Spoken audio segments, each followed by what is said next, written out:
Very good. Hello, everybody.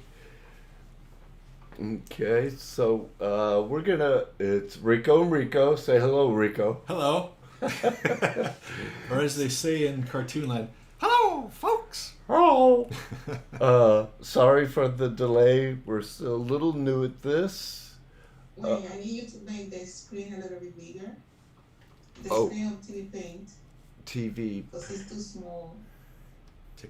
Technology. I need to. No, that one, no, that one, no, that one, no. It's just, you need to. You need to open here and see. No, I don't. Be patient, everyone. And make it full. This one? No. Can I put that on the other monitor? You have to minimize this one. Minimize. Okay. Oh, you can put it on the other monitor anyway. Too late. But yeah, TV Paint, you need to make the panel bigger because it's too small. Oh, right. That. Yeah, exactly. Is that right? Okay. Yeah. Let me get set up. All right. Now, back in the old days when they had technical difficulties, they'd put a color card up and they'd say, please stand by. So I'm just throwing that out there. Please stand by. Yeah, I'm sure they appreciate that. They've been standing by for 18 minutes now. And Judy, did you say that? Where do I see the live chats? The shutter. Give me 1 second. Oh, okay.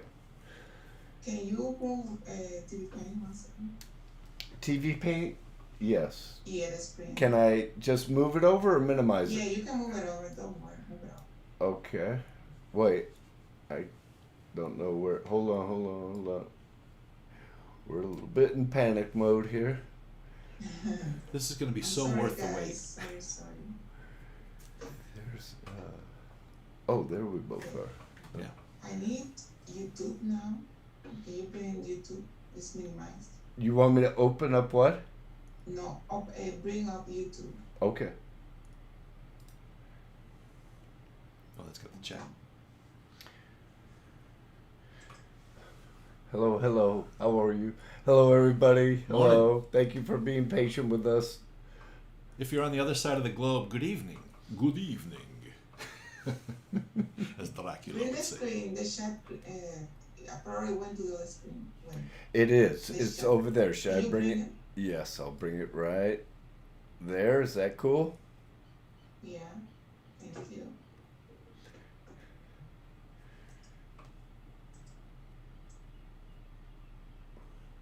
Let's give a hand for Judy for helping out with all this. This is amazing. Very, very difficult technical stuff here. Over my head, that's for sure. They're thinking, well, you should have had this figured out. All right. Oh, now. No, I'm saying what they're thinking.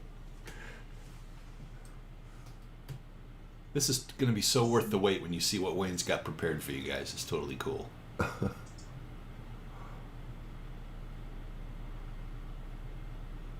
You can keep talking with people, guys. Oh, So- I don't see because the. they're watching you. They're looking. Oh, okay. I just don't see the chat. That's all. Don't worry. Okay. All right. You So- can talk about anything. Did you want to kick right into this to answer that person's question right away? Which question? The walk thing.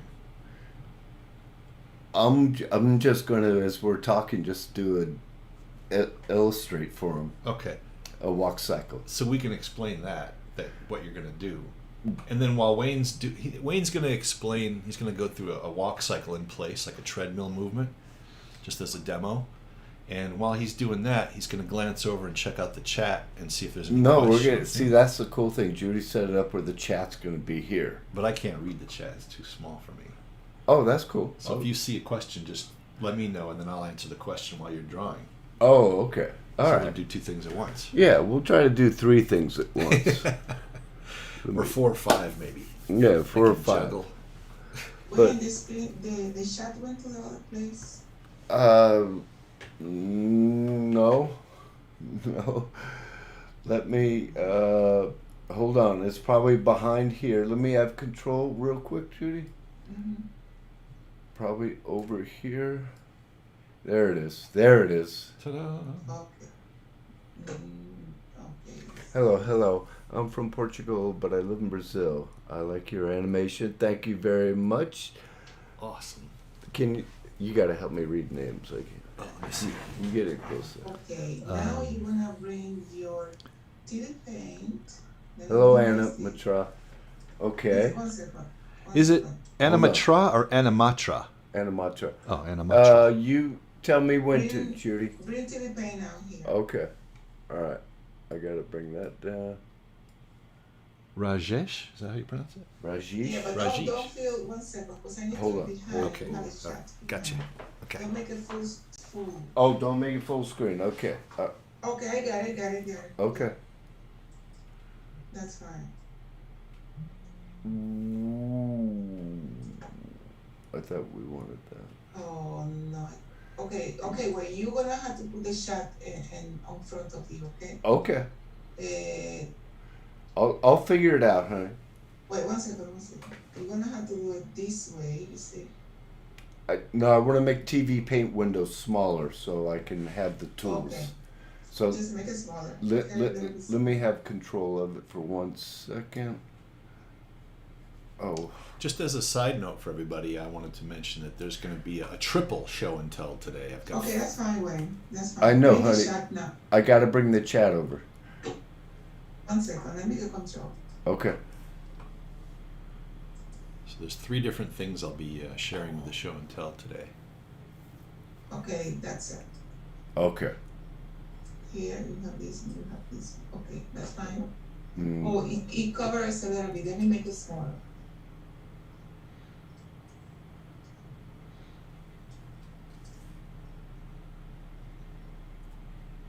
Come on. Let me try it, honey. Try from the corner. Okay, Let me just try it. That's it, honey. That's as that's it. Yeah, that's small as it will Okay. go. And then on TV One paint. second. I think here will be. Do any streets If you take TV pen, just tiny. Mr. Here.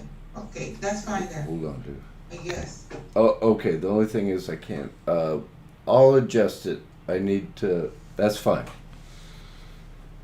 There. Let's get started here because I'm gonna go back and forth, Judy. Understand? I need to get. I don't have my tools up on TV. Okay.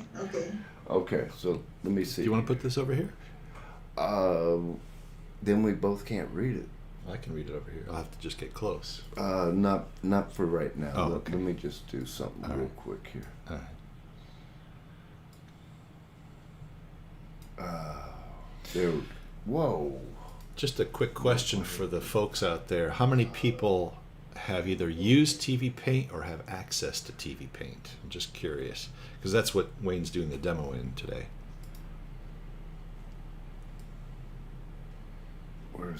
We're almost there, everybody. Almost there.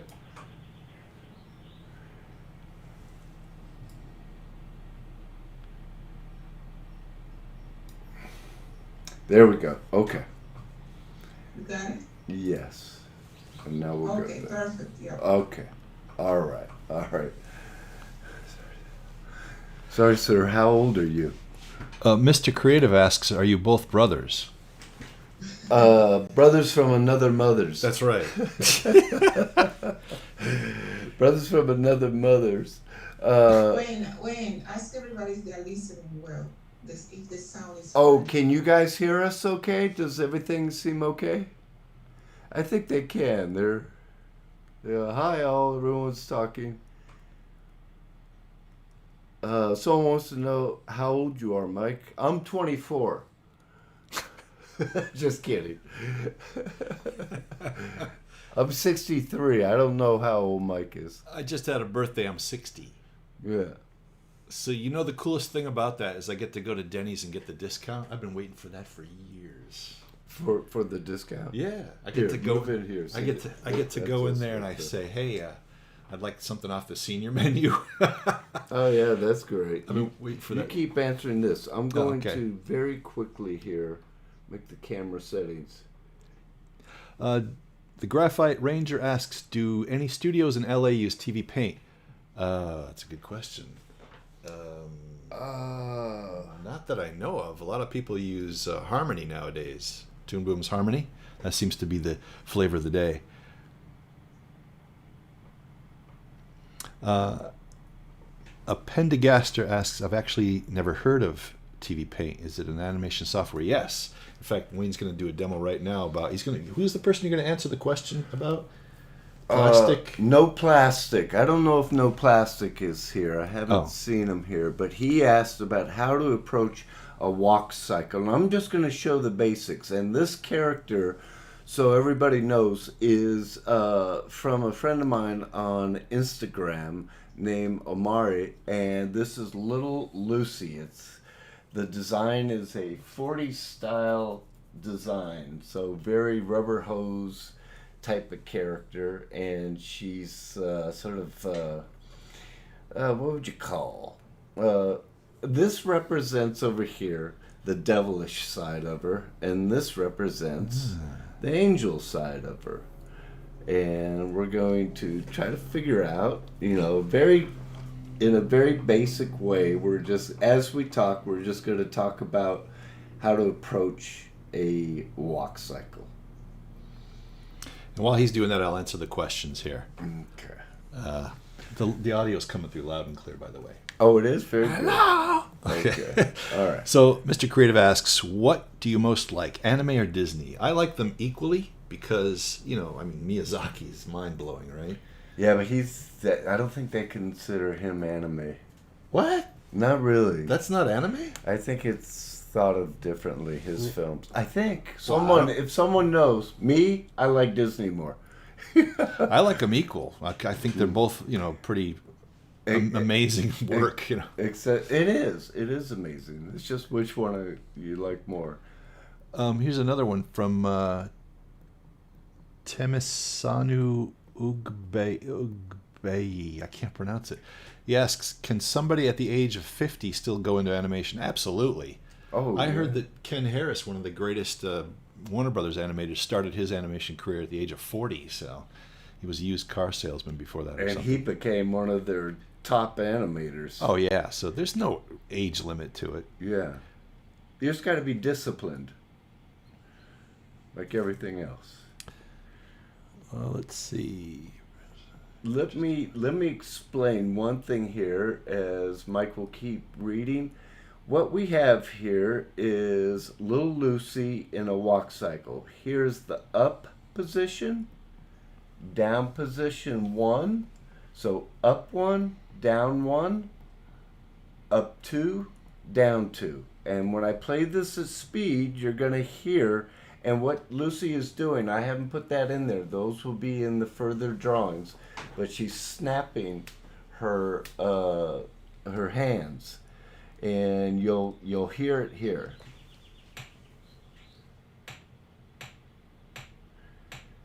And this is her just walking along. So then what we'll do, any questions come up, interrupt me, dude. Oh, yeah. One person asks, let's see, it's Princess Bloom of Domino asks, does anyone know how long a storyboard artist has to storyboard one 22-minute episode? Back on the Mighty Bee, which was 2008, right? I remember a storyboard artist came over to my desk and he said hi, he introduced himself, and he said he had 1 week to rough out a 22-minute episode, and then he had 1 week to clean up the board. So he had the whole episode had to be roughed out and then cleaned up within 2 weeks. Ooh, that's which a I lot thought, of work. yeah, which I thought was pretty wild. Yeah. Someone wants to know if you can make a 3/4 side view, and because everybody's seen profile, but we can get to that another time. Okay. One of my students from the animation workshop, Amanda Holmes, says, "Hey, regards from London." Hello. Hello. I remember. Do you know Amanda? Oh yeah, absolutely. Oh. Yeah. Hey, Amanda. Oh, one of your students. Yeah, from the animation workshop in Denmark. Oh, okay. She's in London now. Let's see. Yes, the Ghibli films are considered anime films, but they are a little bit different from most anime. True. It's like a separate. It's like one of our friends said. There's their record collection, and there's their Bruce Springsteen collection. So it's kind of a separated thing. Okay. Let's see. Chadwick Grant asks, "Is there any good 2D animation software out there?" What do you think? 2D animation software? 2D specifically. I think TV Paint's really good, but it's expensive. The other one I use, Rico uses it too, is right, Rough Animator. Oh yeah, Rough Animator is awesome. Rough Animator, real easy. It's only $5. That's the one I found. You know, they're all good once you get to understand them, and know how to the workflow is with them.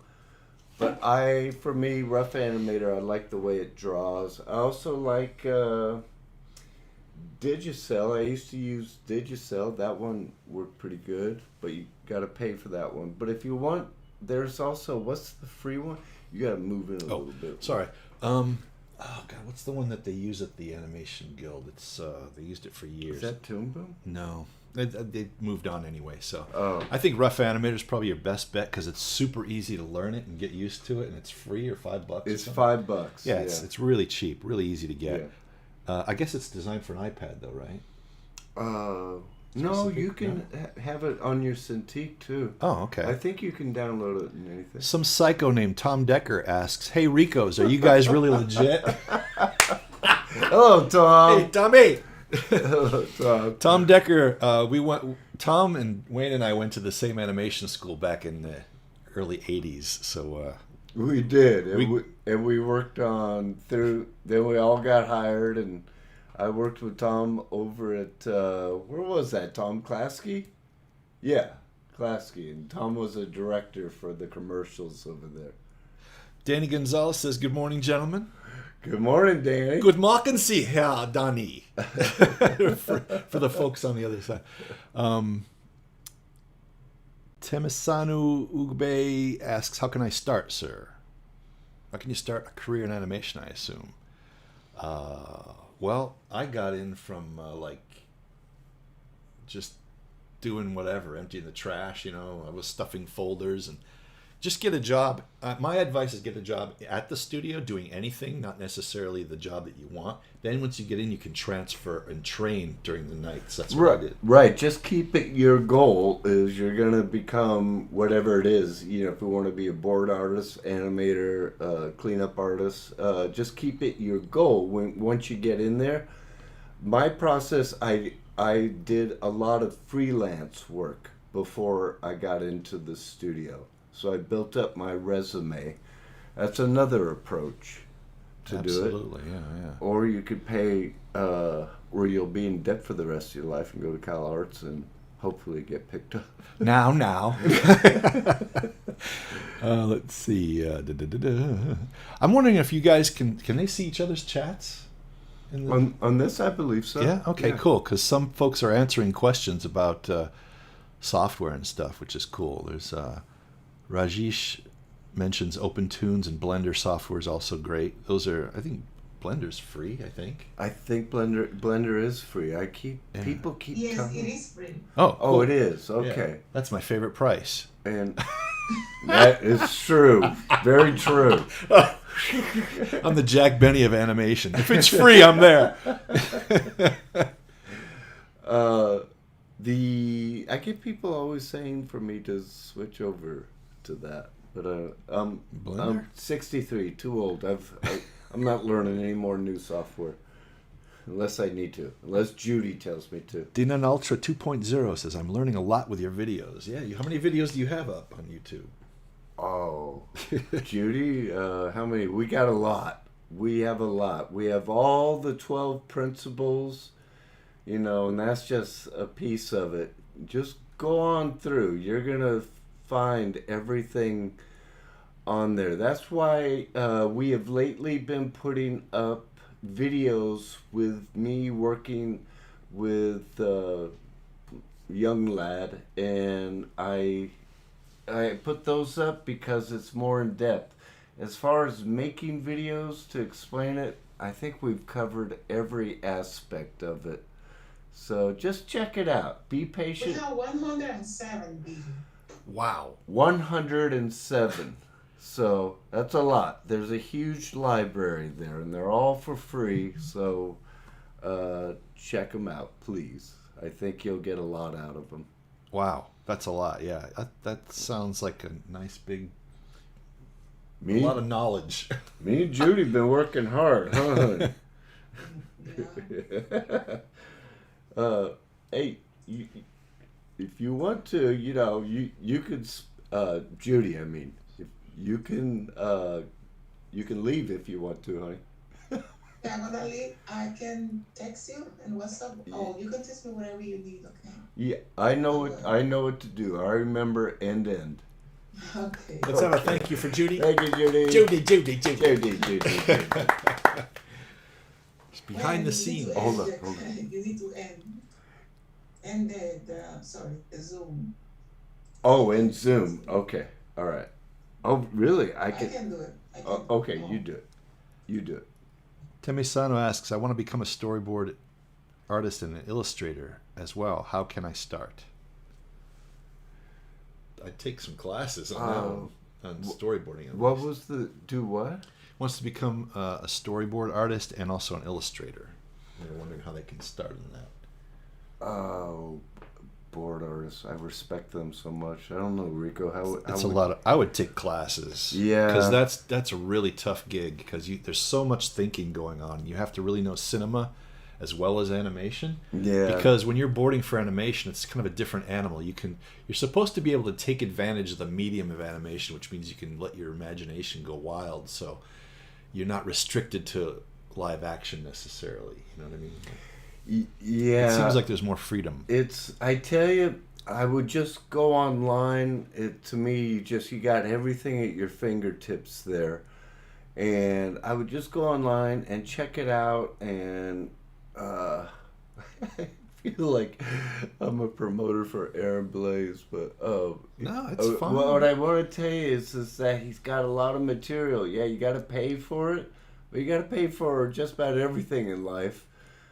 He's got top-notch pro videos up there, and I'm just being honest with you. Check it out, and you're gonna find some videos there. That I'm not a board artist. I think, Mike, have you ever done boards? I've done a little bit of boards, but not extensively. Just for commercials and stuff, not for like whole TV shows or whole features or anything like that. Right. So that's my best advice. Have you worked? Do you like Sheridan animators? Do you like 2D or 3D animation better? That's one of the questions that just went away. Me definitely 2D. Yeah, I like 2D better. It's more fun to draw than it is to push a mouse around for me. Yeah, I just like seeing. I like drawing.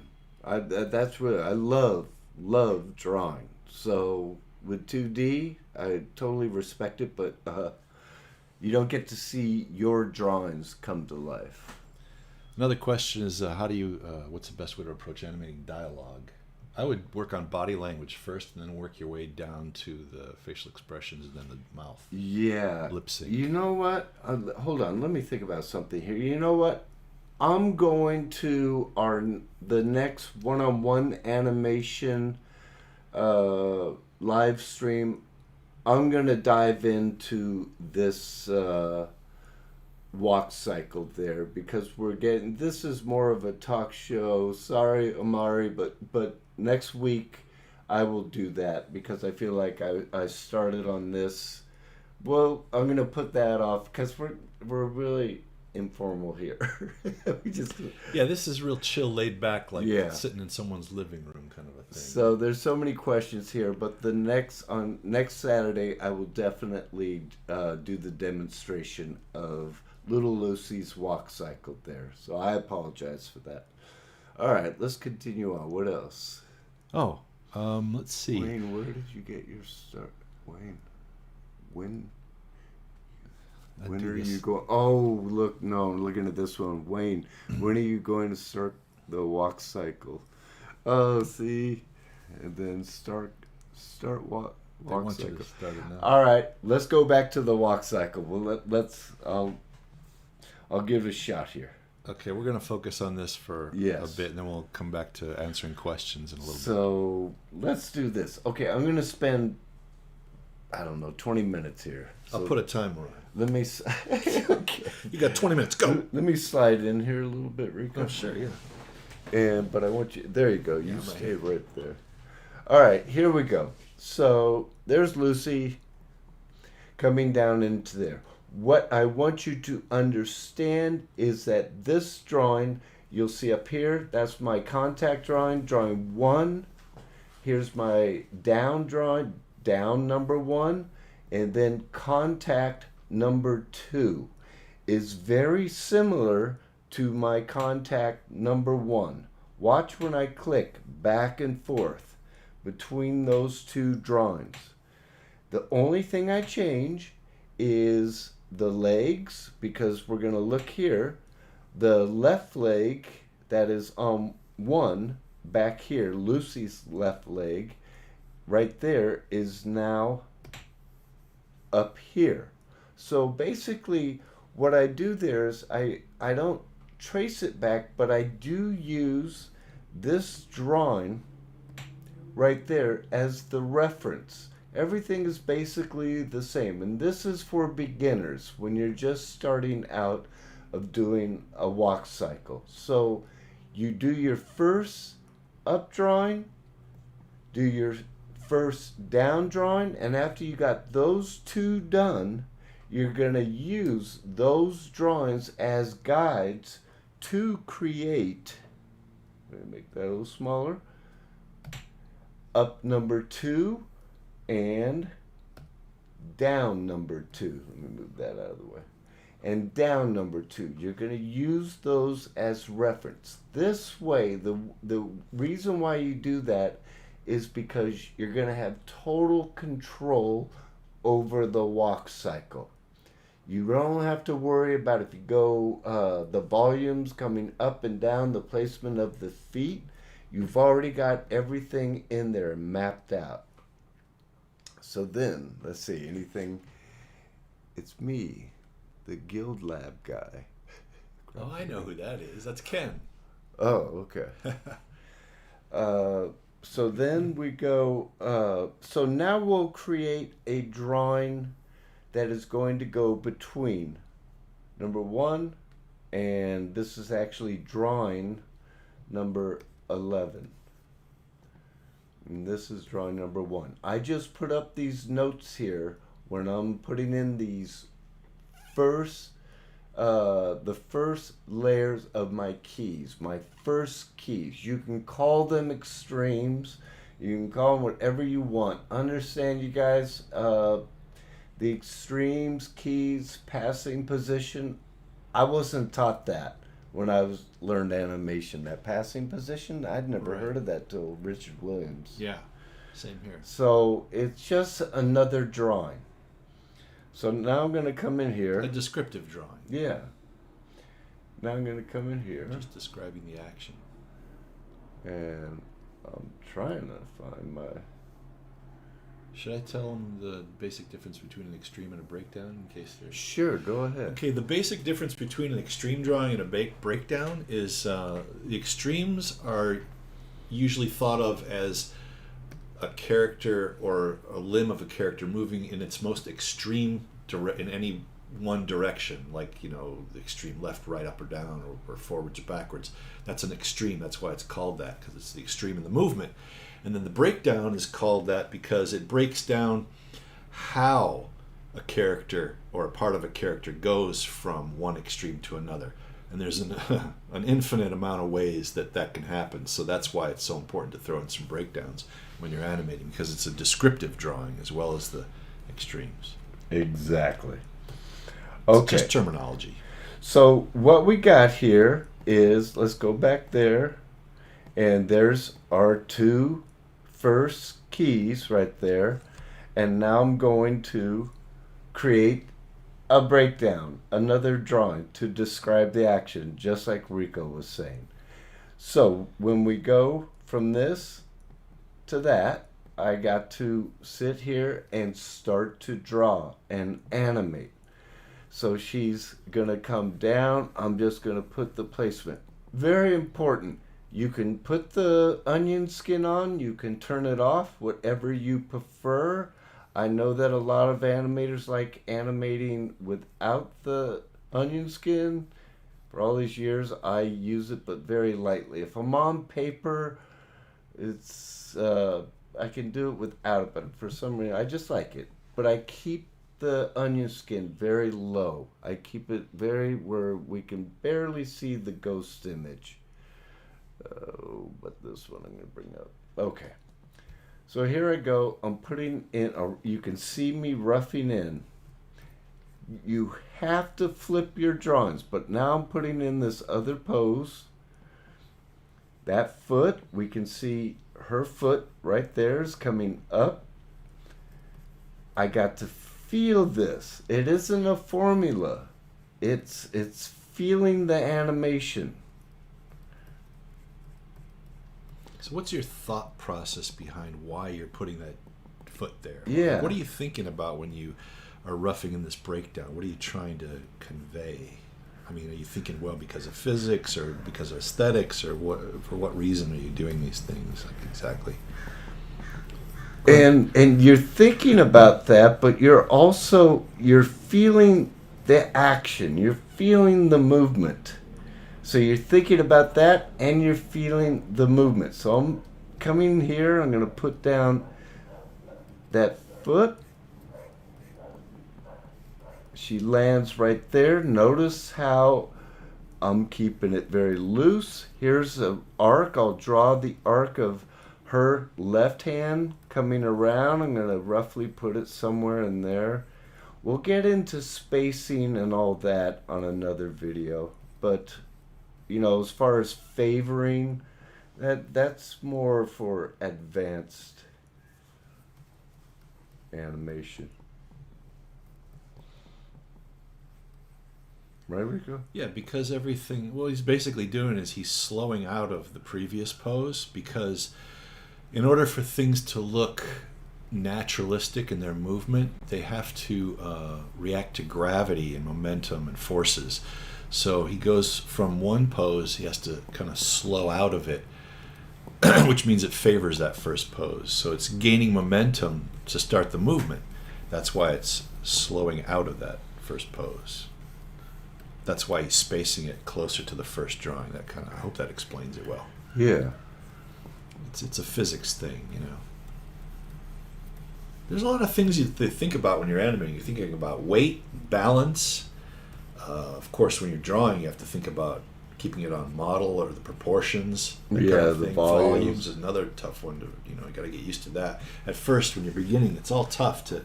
It's like Glenn Keane once explained animation as like plate spinners. They're trying to keep all those plates spinning on sticks. He said it's like spinning 12 plates at once. That's what animation's like. That's a good one. Yeah, I always thought that was a good okay analogy. Now look, I just roughed in. Ooh, that doesn't look good at all. Okay, because I'm flipping the drawing, I can see where things are off.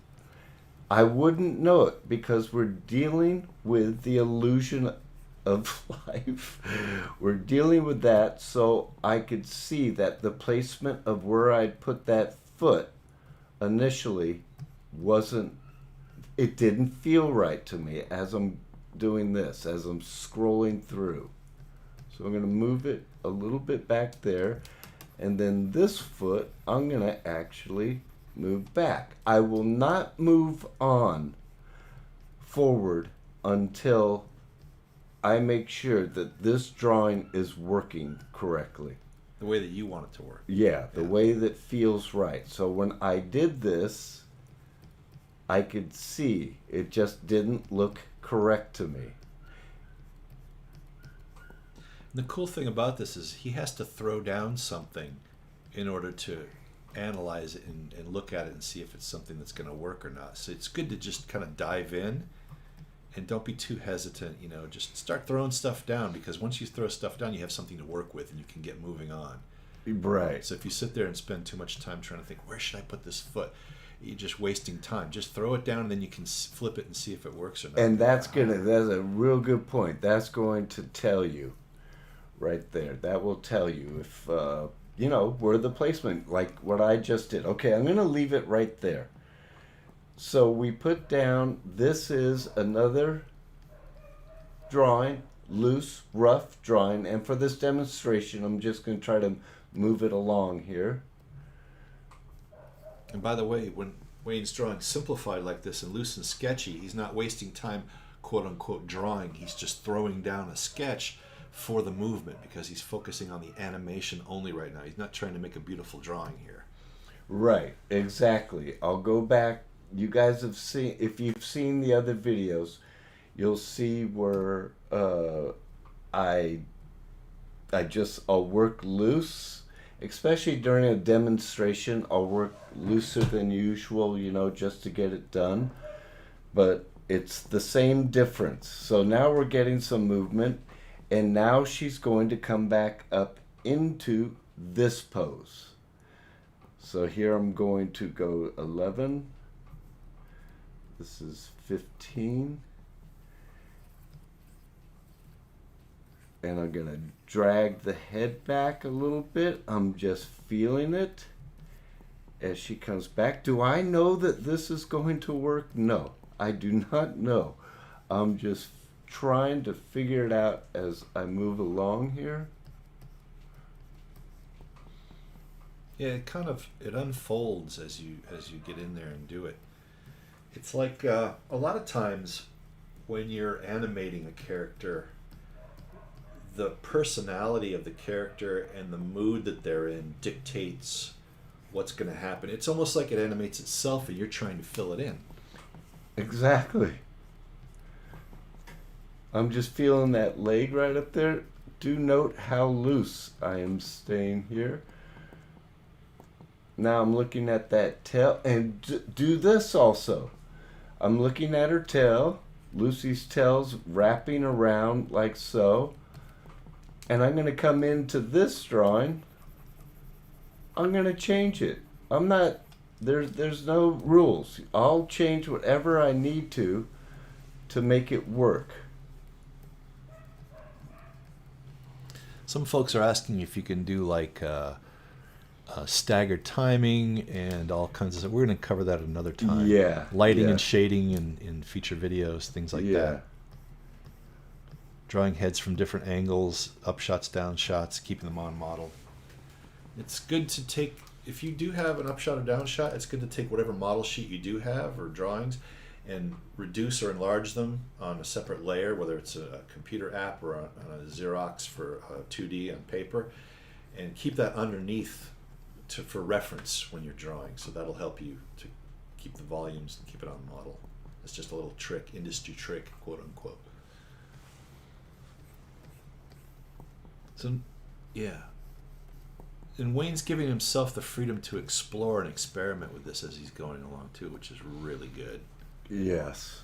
He's not locked. Definitely, like you said, you can change anything as you go along. You're not locked in forever on it. You can always adjust it. And because he's drawing so simply and so quickly, it's easy to change those things really quick. You don't have to redraw for an hour. Exactly. If you put too much drawing in the very beginning, you'll fall in love with your drawings. And the problem with that is you don't want to get rid of them, because if you spend like 2 hours on one drawing, you can worry about that more in tie down phase, right, than at this phase. Someone, I can't remember who it was, but they gave me this tip. They said if you spend that much time on a drawing or an extreme and you fall in love with it, you don't want to get rid of it, just take it out of your scene and pin it up on your wall, and you can look at it as much as you want and go, that sure is a nice drawing I did. But it's not going to fit in the scene, or it's not going to, just keep it separate. Yeah. Don't. That's a good one. You can fall in love with it on the wall. Never heard of that one. That's good. I like that. Yeah, that way you still got your art that you created. Yeah, it's a good drawing. You can put it in your portfolio. Yeah, you spent 2 hours on it. Don't throw it away. Just put it up on the wall. Frame it. Whatever you want to do. And notice that I'm just putting in the big shapes. Okay, let me turn off. I'm going to turn this off. And let me... Oh, sorry. Hold on.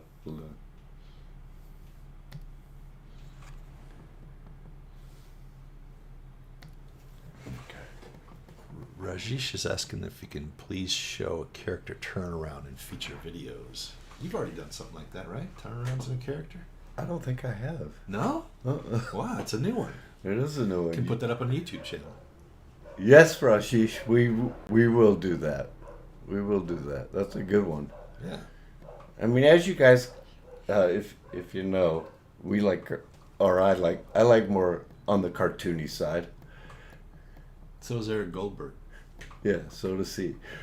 All right, let's just take a look. I can see volumes are off and everything, but I'm not worried about that right now.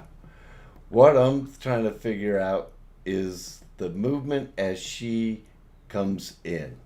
So I will sit there. This is just my process. This doesn't mean it's the only process.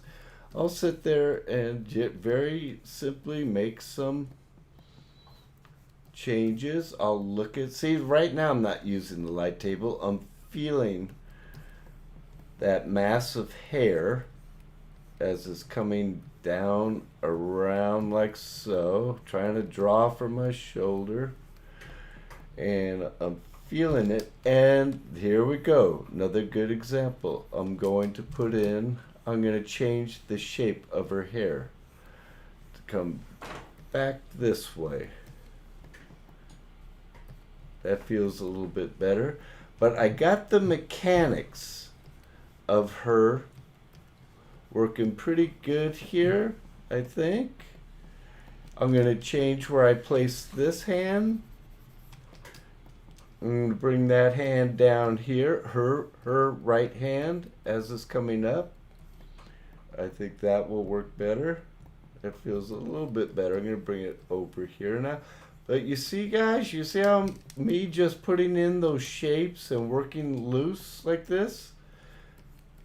It's, so easy and fast changes. So quick. So, and there will be more drawings that will go in between this one to this one. And I'm just going to work on this section as we continue on with the live stream.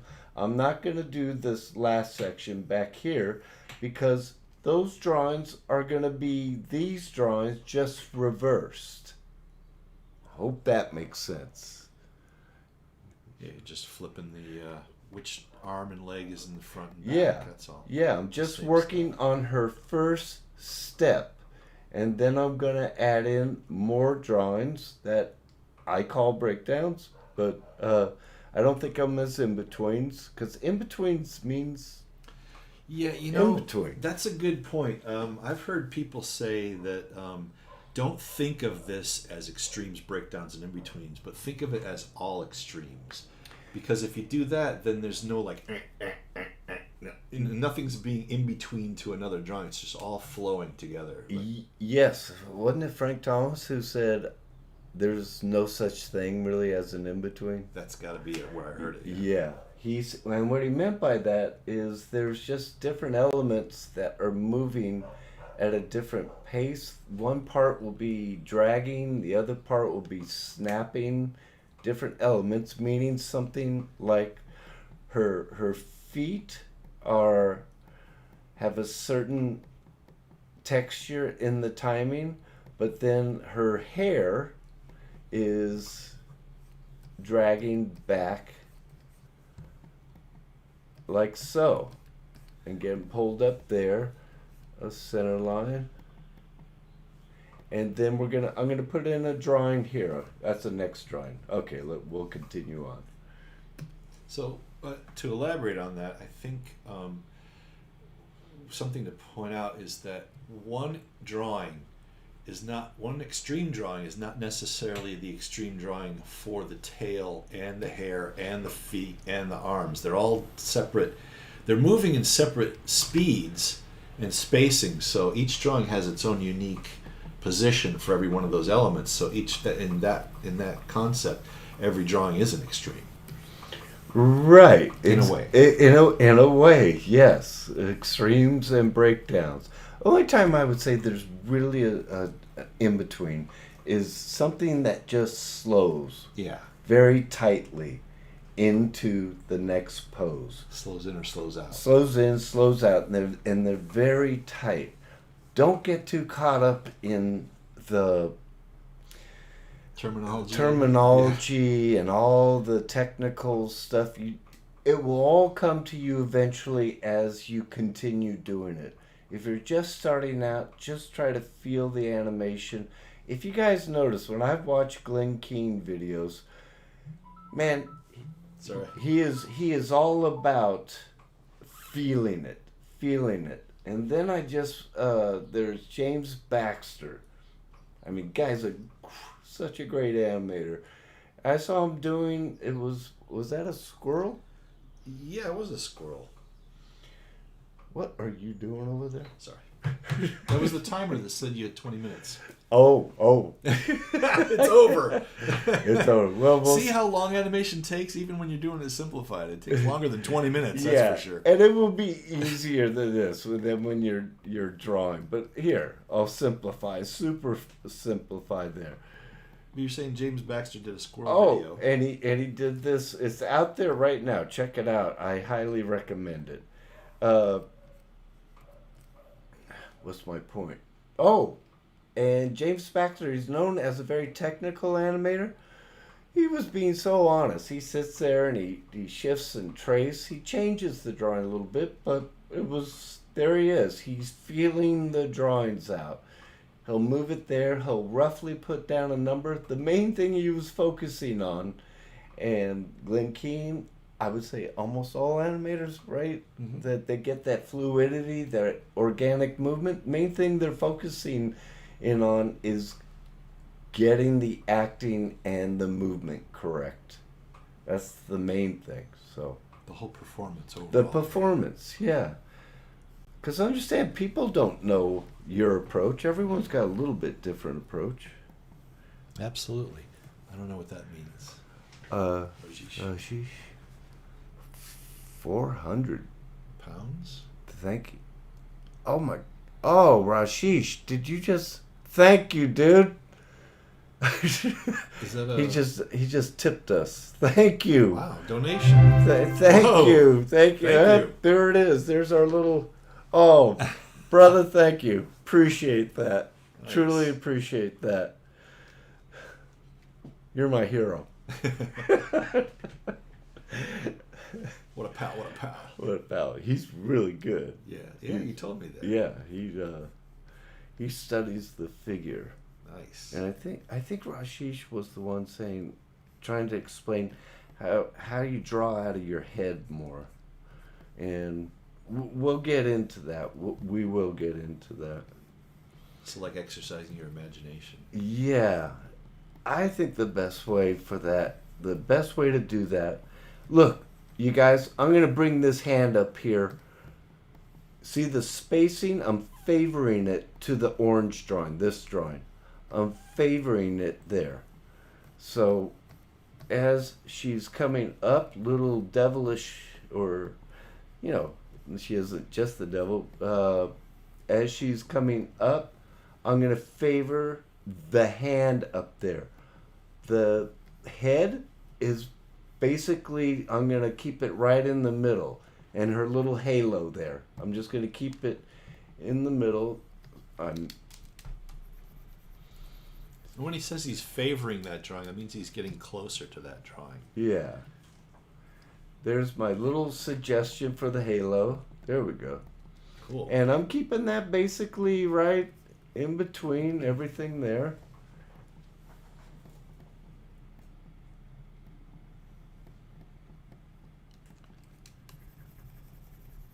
Eric Creatis says, you guys are dropping so much knowledge. This is amazing. Oh. Hey, that's what we're here for. We're trying to help everybody out, I'm glad you appreciate it. Good to hear.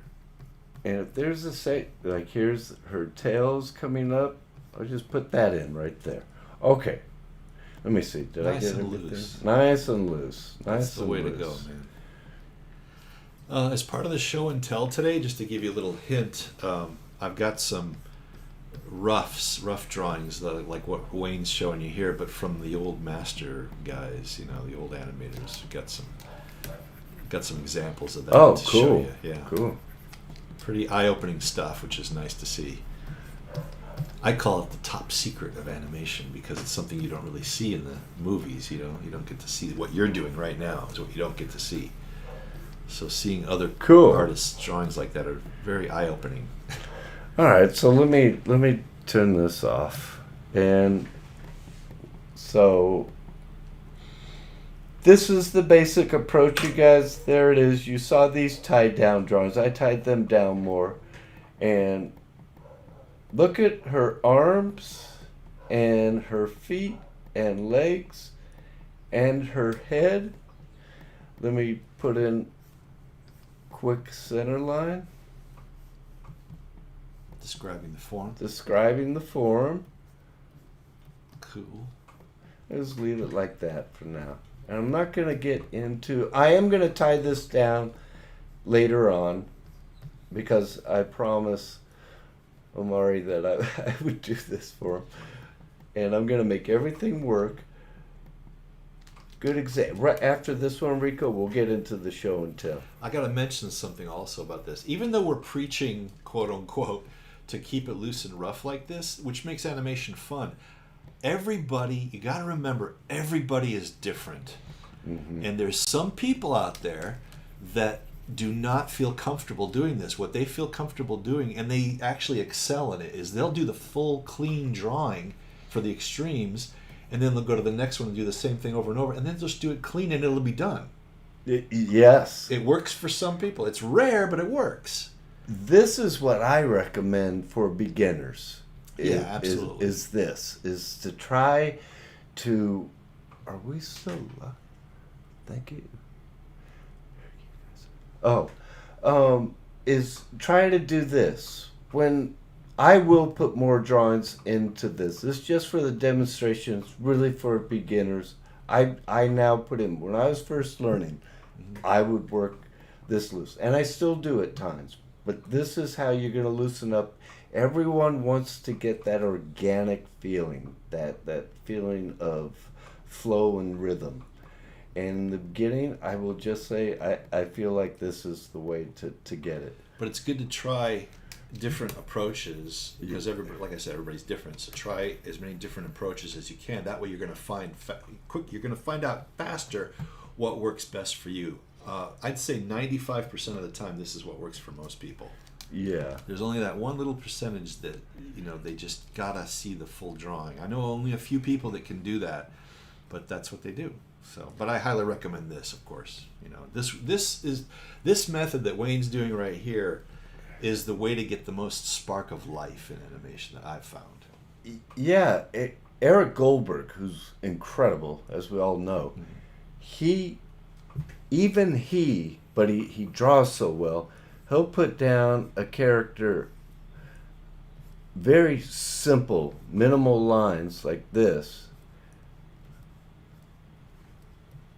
and he'll use that as his first pass.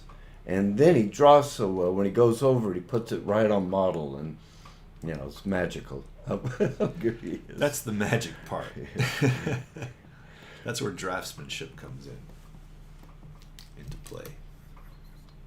Anyway, so let's just look at this, and we're just going to look at the locomotions of little Lucy here. And there she takes the first step, and on here she is snapping her fingers. And let's see, when I think this is supposed to be held for two's right in there. Yeah. And this, come on. I think that's right. Let's just... Okay, timing's off a little bit. I got to fix the timing. But you can see in that first section. Let's just take a look in this first section right there.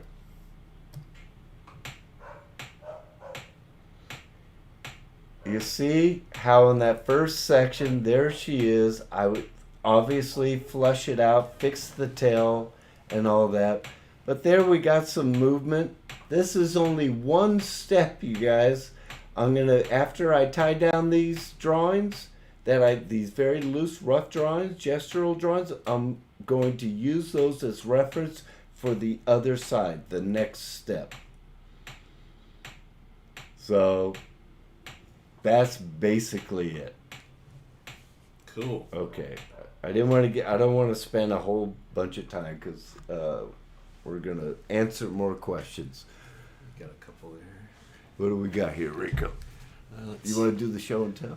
Yeah, sure.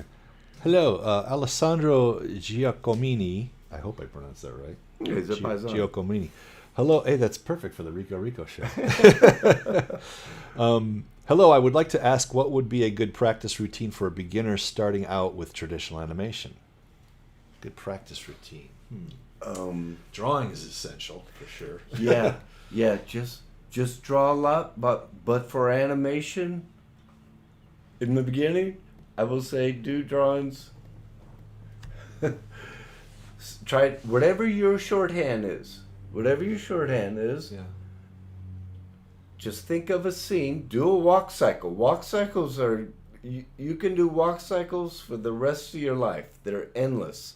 You'll have a big guy, a slight guy, a woman that has a sassy walk, or any character you want. Just take that and animate it in a shorthand. But do your thumbnails, you guys. Oh, I recommend doing your thumbnails. That way, when you start off, you're not going to be going animating into the dark. And speaking of thumbnails, perfect segue is part of the show and tell. Here, Rico, you want to show these to the camera? Go ahead. These are I'm going to give you more room. some thumbnails that I wanted to show on camera here of Milk Call from Robin Hood. I don't know if you guys can see that very well. You'll have to put it in the chat and let us know. But you can see how important it is to try to explore as many different possibilities as you can. Yeah. Before you start animating. That way you're not flying blind. You're actually... You want to sit over here? No, that's cool. Oh, where I can read it? While you show? No, that's cool. I was just okay. Seeing if they could see it or not. Okay. Let us know if you guys can see these or not. This is from Robin Hood again. Milk Call's doing all these exploratory sketches. And look at how loose and rough they are. And all the attitude is captured in there with just these rough sketches, which is great. And he's just looking for different staging poses for the scene here. You can see where there's Robin Hood on his stomach, stirring it. Now he's leaning on a bucket right there. He's just exploring different ideas, letting his imagination run wild. This is the fun part. This is where it's an art form. And he keeps going on and on and on, trying to find just the right staging. If we should bring that little... Just the right staging for this scene that he's working on. There, that should help. If you guys can see. See, and look at all these drawings he's been doing to explore it. Just for one scene. Yeah. Any questions? One question is, how good are you guys at life drawing? Pretty good. We study it. Good enough to get work. Good. That's all. I guess it's all. Well, I mean, it's a lifelong study, man. It never ends. Yeah, I would say, and I definitely promote life drawing 500%, because if you can draw the figure, you can pretty much draw the figure and draw animals, and after that you can pretty much draw anything. Now, masters at life drawing? No. No. Masters at anatomy and knowing where every muscle is, that's a whole nother career. I don't, it's hard enough for me to remember scapula,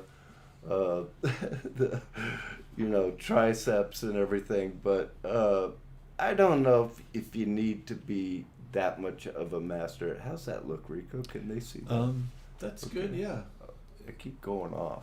That's cool. Okay. Yeah, these are more Robin Hood sketches that Milt did. They're not originals. Somebody's asking if they're originals. Eric was asking that. No, these are just Xerox copies. No. If they're originals, we'd have them in frames.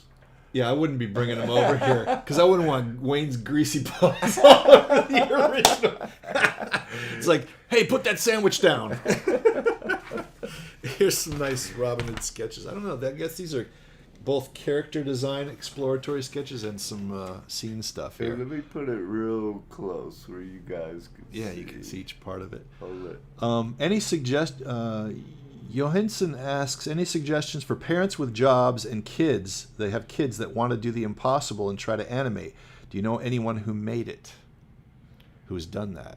Done what? If you're a parent and you have a job, you're busy working, and your kids want to, they could say do the impossible, but try to animate. Your kids want to animate. What would you suggest that they would do? I would assume that's the question. They give you a paper cut? No.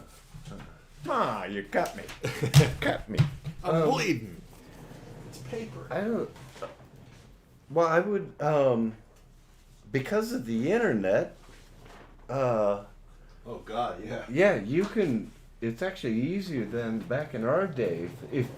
If your child is really into it and wants to learn it, you can just go online. At, I don't know what age your kid is, but you can go online and, buy different courses or study just even the free material out there. And you can animate on paper. You got to get a setup. Oh, we got it backwards.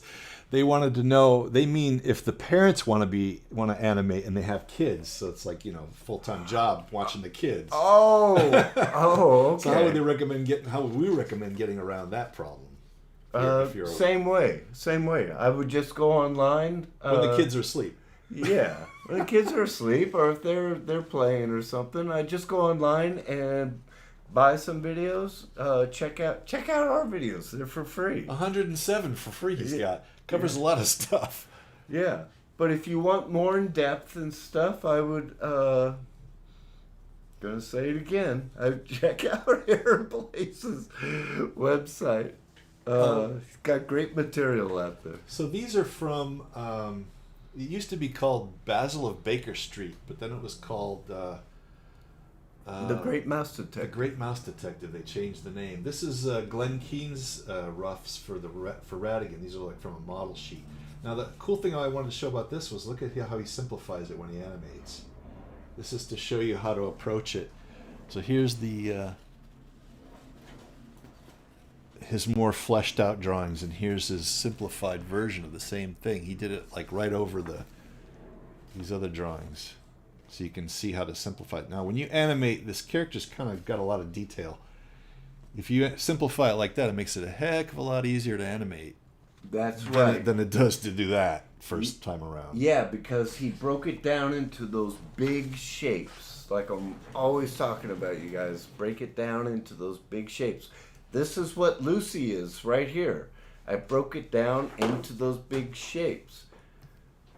And you just keep breaking it down and then go back. You can go back in later on and put in the even if I sit on this drawing right there, and I can even flush this one out. I'm not going to flush it out all the way, but you can even add in more detail on even a rough like this. You can see by me just putting in a couple lines, she starts to flush out. I'm not going to carry it any further than that.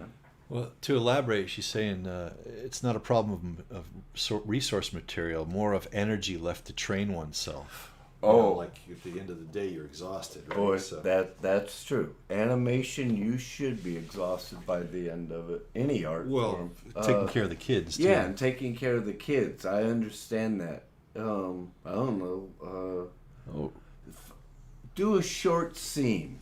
Yeah. That's what I'd recommend. Yeah. Do a short scene that's only a head turn or a character just jumps over something. Little isolated things to do. Yeah, little isolated things. That's plenty of work, and you'll learn as you do those short scenes. You're going to learn the principles as you move forward. So that's what I would highly recommend. And that would take less energy because you're not doing a whole thing. Yes. Now, I brought in this flip. You're going to have to flip it because you're in a better position. But this is flip from Tom and Jerry the movie that an animator that we worked with named Alejandro Reyes did. And I wanted to show this because it's super loose and super scribbly, but it's got all the It's got all the Let me stand up stuff here. in there. It shows a lot of good things. So check this out. Tell me if I'm lined up. Right. Let's see. Yeah, move back a little bit so that it'll be more in front of you. You're too close. There you go. That's good. Try that. Okay. How's that? A little more to this. Left? Oops. Yeah, there you go. Perfect. Okay. Yeah, flip it there. So this is really nice and loose, but look at that. Beautiful movement. And I think he was like 19 when he did this. And he was working on a feature film, Tom and Jerry the movie. He's doing this girl jumping off of a bed. And it's absolutely beautiful. Really solid, good volumes, good model. Great feel in the sketches. Just really nice stuff. Look at the attitude and the body. And these would be, some of these, God, it looks like Dale's drawings. He might have went over some of them, but I think those are Alejandro's. I'm pretty sure. Wow, he drew just like Dale. Dale Bear. Well, he did try to copy his style, yeah. Beautiful. Excuse me, dude. Oh, sorry. I was just trying to read the next comment there. Yeah, these do look like Dale's, don't they? Animation is constant. They do. They look just like Dale. Hold on a minute. These might be Dale's. Animation is concentration. Yes, I agree. The better you're able to concentrate, the better your work is going to come out. That's I was told that's what Milk Call had. Just his ability to focus and concentrate was unbelievable. Get the Richard Williams book too. And get the Richard Williams book too. I recommend the Richard Williams book, Eric Goldberg's book, Preston Blair, and Illusion of Life. I stand corrected. That was Dale Bear's drawings. because I noticed the charts on there, and Alejandro never put charts on his drawings, so I know that's not his. Those are Dale's drawings. I apologize, Dale. I was like, that looks like top-notch, master animation. I knew Alejandro was good, but it was like, man. I knew there was a reason why I Xeroxed those roughs. It was because they were Dale's. They're beautiful. Oh, let me see. Oh, I am doing it, but I start with a very short scene, and that takes just insane amount of time just to figure out. But I don't want to take other people's questions. Okay, just keep it short. It's not the problem material, more of the energy. Yes, I totally understand. Animation does take energy, especially with your kids and everything. Do your thumbnails. If you get it figured out in that thumbnail stage, like Mike was showing, and you don't have to draw it like Milk Call. Not many people can draw like Milk Call. Long as you can understand your thumbnails, it's gonna be less focus on. Well, it's gonna be as much focus, but you're not gonna get so frustrated. Once you get your thumbnails figured out, you won't be so frustrated when you go to animate it at this size. And as far as having, you think? Yeah, absolutely, that makes total sense. And as far as having enough energy to do anything. As far as training and practicing, when you have kids, I would just try to get as much rest as you can.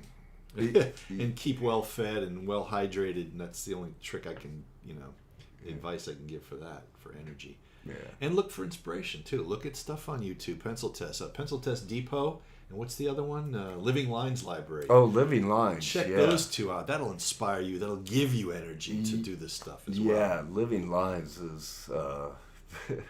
both of them. No, Mike's right. I look at that stuff and I'm just fired up and ready to go. And when you're burned out, you're burned out. If I were you, if you're at that point where you can't even see the lines anymore, which happens, take a break. Yeah, give yourself some time. Take a breather. Relax. Graphite Ranger, kids plus job. It's easier when you're single. Okay, true. Okay, they're talking to each other. Okay, cool. What else you got, Rico? I got one more thing, but it might be a little dull. It's not really about art. It's a part of animation history. We're just talking. That my wife just found. It's unbelievable. It's like super, super old. Okay. Apparently, one of the old timers has passed away, and he had a bunch of stuff in his home, and his grandchildren were giving stuff away. And this is just a bunch of paperwork from 1944 that shows the budgets and stuff from the Animation Guild meetings that they would have. That's all. It's just really old 1946, 1944. Just a bunch of old records that were in an old folder. They've been sitting in someone's closet or garage for, all these years. Of the budgets and the whole system as it was unfolding? Yeah, like the meetings, like someone would take the minutes for the meetings of the Animation Guild back then. It wasn't even called the Guild, it was called the Screen Cartoonists Local, and it wasn't even 839, it was Local 852 back then. Screen Cartoonist Local, 852 back in 1944. A little bit of history there for y'all. A little history. I mean, nothing exciting, but it was just kind of cool. I thought I'd bring it in. Show that. What's that? But thanks to my wife, she discovered that stuff. So. Thank you, Kat. I feel you. What a I'm not getting small things done. Sometimes you have to just move on and apply something new instead of focusing on the failed plan. Time for animation by Harold Whitaker. Yes, that is a good book too. Timing for Animation. That was around when Mike and I were students. That's John Hallis, I think. Yes. Yeah, Timing for Animation. John Hallis. Yes. John Hallis. Yeah, there was an early version from I guess the 70s or 80s, and then there's a new release, a redo. Oh, is there? Where Tom Cito wrote a foreword for it. And it's paperback, but it's thicker, I think. That's the one. I have the one from the 80s. Yeah, same here. The old one, the hardcover. Yeah. Yeah, it's got some good stuff in it. And then, so they're just talking to each other. What else should we? What other books? Oh, I'll tell you a book here. Let me through here. What's that? Here's someone that I really like. Oh, David wow. Coleman. Have you ever I seen don't think him? I've seen this. Yeah. Here's a book I really like. Whoa, Wayne, come on. It's David Coleman's art. This guy, he could draw animals, and he's a character designer. And if you love animals and drawing animals all the time, I do recommend this book. Here's just an example of his stuff. Let me come up. Excuse me, dude. Sorry. That's cool. I can't. Man, I'm having a. There we go. It's tough. It's like backwards. It is backwards, right? There's an example of his stuff, and this book is incredible. You can see his stuff online too, but where did you order this book, or did you buy it in a store? Or? Oh, this was years ago. I think I bought it in a store. Yeah, it was years. Anyway, for people wanting to study character design and animals, the art of animal character design with David Coleman. I highly recommend that book. Looks good. It's a good one. Amanda's got a good question here about charts. She's wondering if you do you do charts like as you're going in the animation, like up front, or do you only do them just because there's a follow-up department that's gonna, the assistant clean up, or do you also do it, or do you use it to figure out the timing and the spacing, etc.? I'd like to take a stab at that one. Go ahead. I leave the charts for last. The only reason I leave them last is because I'm trying to make the animation work, the animation itself work, and I'm not going to spend my energy and attention trying to figure out charts at the same time. I just want to animate it, and then I look at it and pick out the extremes. If it's going to go to someone else, I'll do the charts to let them know what's what. And that's really where charts had originated. Yeah, because it's getting handed down. However, if I animate something and then I go, okay, I've got to go do something else. When I come back, I want some notes for myself. So I'll put the charts in for myself so I'll know what's the extremes and all that. So I don't have to sit there and refigure it out by flipping. It's already on the paper.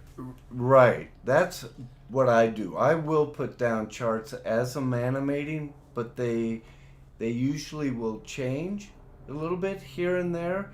But I'll put down charts very quickly. Like I'll say, here's a chart. We'll call this drawing 13 to 19. And I'll say, I'll put, it's, if there's two drawings and they're 15 is favoring 13 and 17 is way down here, I'll put down a quick chart like that with a loop like that, just for me, so I understand it when I go back to it, or what I was thinking at the time. But Mike is right. When you're first doing it, or whenever, you can just put it down there spontaneously, feeling out the animation. Remember, the most important thing is the end result of your animation. It's the most important thing. How you go about it will be a process of you learning over time. But I agree with Mike 100%. Put it down there and use your charts in the beginning as notes. And then if you're working in the studio, you got to clarify your charts more so as it goes in the studio system. One thing I noticed when I was on Glenn Keane's crew on Mermaid, I'd see his roughs come down the pike, on the desk when we were going over his drawings. And I'd see on his roughs, on his extremes, he'd have a chart that he threw down really quick just for himself for a mental note. And then when he'd go shoot the pencil test, it'd be all different. He'd retime it. So he'd scribble out. He wouldn't even take the time to erase the old chart. He'd just scribble through the chart and draw a new chart. And then there's you can tell how many times he did the pencil test because there's 3 or 4 different charts that got scribbled out until he finally got to the right timing that he wanted. That's how fast he was turning it around. It's like, boom, scribble it out, shoot it, check the timing, that doesn't work, put a new chart, try this chart, try that chart, and boom, he was done. That's how he got so fast with the turning it around. And wouldn't you think of Glenn Keane as an emotional animator? Absolutely, yeah. He's more, there's 2 different factions I've noticed over the years in the studios. There's the animators that animate more with their emotions and from the heart, and other animators that animate more from an intellectual angle or analytical. Mm-hmm. And, they both work. It's like I said, everybody's different. Try it for yourself. See what way works out best for you. James Baxter out here is always thinking about physics and how things are working technically to get the right movement. And Glenn just throws it down, who's a good painter, fine artist painter, that just throws it down with guts, Jackson Pollock. Jackson Pollock. Yeah. He's a totally different painter than someone who'd sit there and render, right? Exactly. And they both are great. Or William de Kooning. It's just what works for you. That's part of the discovery. You got to figure out what works for you. By the way, Johansson says, your animation classes are much more detailed than Aaron Blaze, so that's a nice compliment. Oh, thank you. And then Tom Decker, the wise guy, says, I guess you guys do know something. Nice seeing you remotely. Tommy! Tommy, keeping it real. That's the guy we went to school with. Who's that Polvani woman? Whoa, what's this? Catherine Hidalgo Polvani. That's my wife. She says, you're welcome, Rico. And she's answering Johansson. She says, do not think of everything fail. You're never failing when you do stuff. When you think you're failing at something, she says, every bit you do is a lesson. Do not give up. Check out a Facebook animation moms group and Women in Animation. Those are both really good groups, and she recommends them highly. Graphite Ranger says, yo. Amanda Holmes says, thanks, guys. Makes a lot of sense. Just curious about how you approached it. The charts, that is.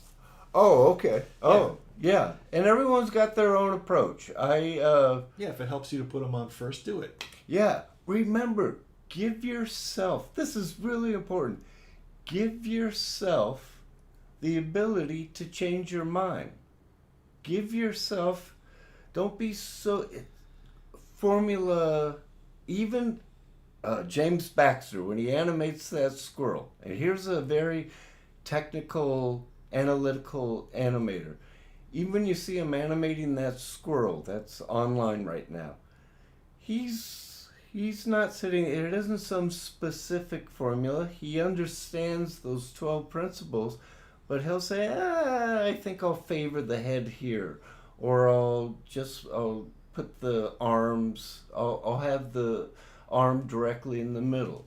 It's him feeling it out. That's you got to feel it out. It is an art form. It's not a what's the word? It's not necessarily not an assembly line formula. Yeah. Yes. Now, one thing, that's a good point. One thing that you and I went through all these years is that when we were at Brandeis, the school, we were trying to figure out. First, we had to figure out all the technical things like slow in, slow out, weight and timing and 2s and 1s and right. and extreme or poses and straight ahead and all these technical things, arcs and squash and stretch.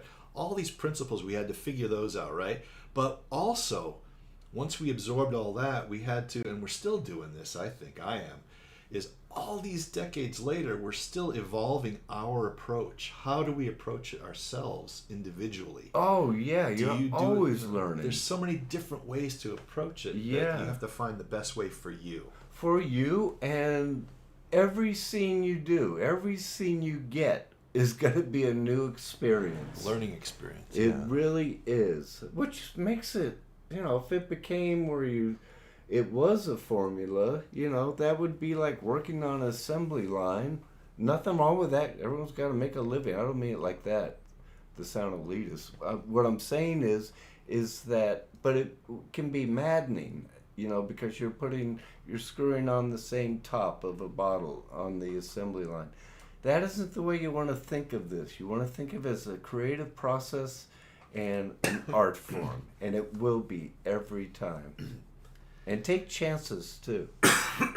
And usually, with each new scene that you get, there's a new set of challenges that you have. So you're learning all the time. You're always getting a new tool set in your bag of tricks because of all the experience that you gain on doing all these scenes. So the more stuff you do on your own time, don't necessarily just wait. I know some people... You okay there? Got the COVID. Oh, and he's touching me. I got the COVID. I'm sorry, I shouldn't joke about that. We're just playing. I know, but... yeah, there's a lot of people that I know that they will not animate unless they're getting paid. They're like, well, I'm not going to do it unless I get, some money for that. And there's musicians like that, too. They won't play unless they get paid. But you know what? I'm animating all the time because I love it. Yeah. That's how you learn, is by doing it as much as you want. You don't have to just do it when you're getting paid or for a job. It's an art form. Most of the animation I do now is for myself. For fun, yeah. That's why we got into it, for fun, Yeah. Infinite imagination. Come over here, Rico. I want to keep your image. Infinite. Your beautiful mug right in there. Infinite imagination says, hello. Back. Hello, back. Hello. Let me move this over to where it's easier for you. SA says, sorry, I'm new to this stuff. What software do you use? I use TV Paint on my Cintiq. Digicel I've used, and Rough Animator on my what's that thing called? iPad. Man. As far as softwares go, I've used quite a few. I've dabbled with TV Paint. I'm currently working in Harmony, Toon Boom Harmony, which is really cool, by the way.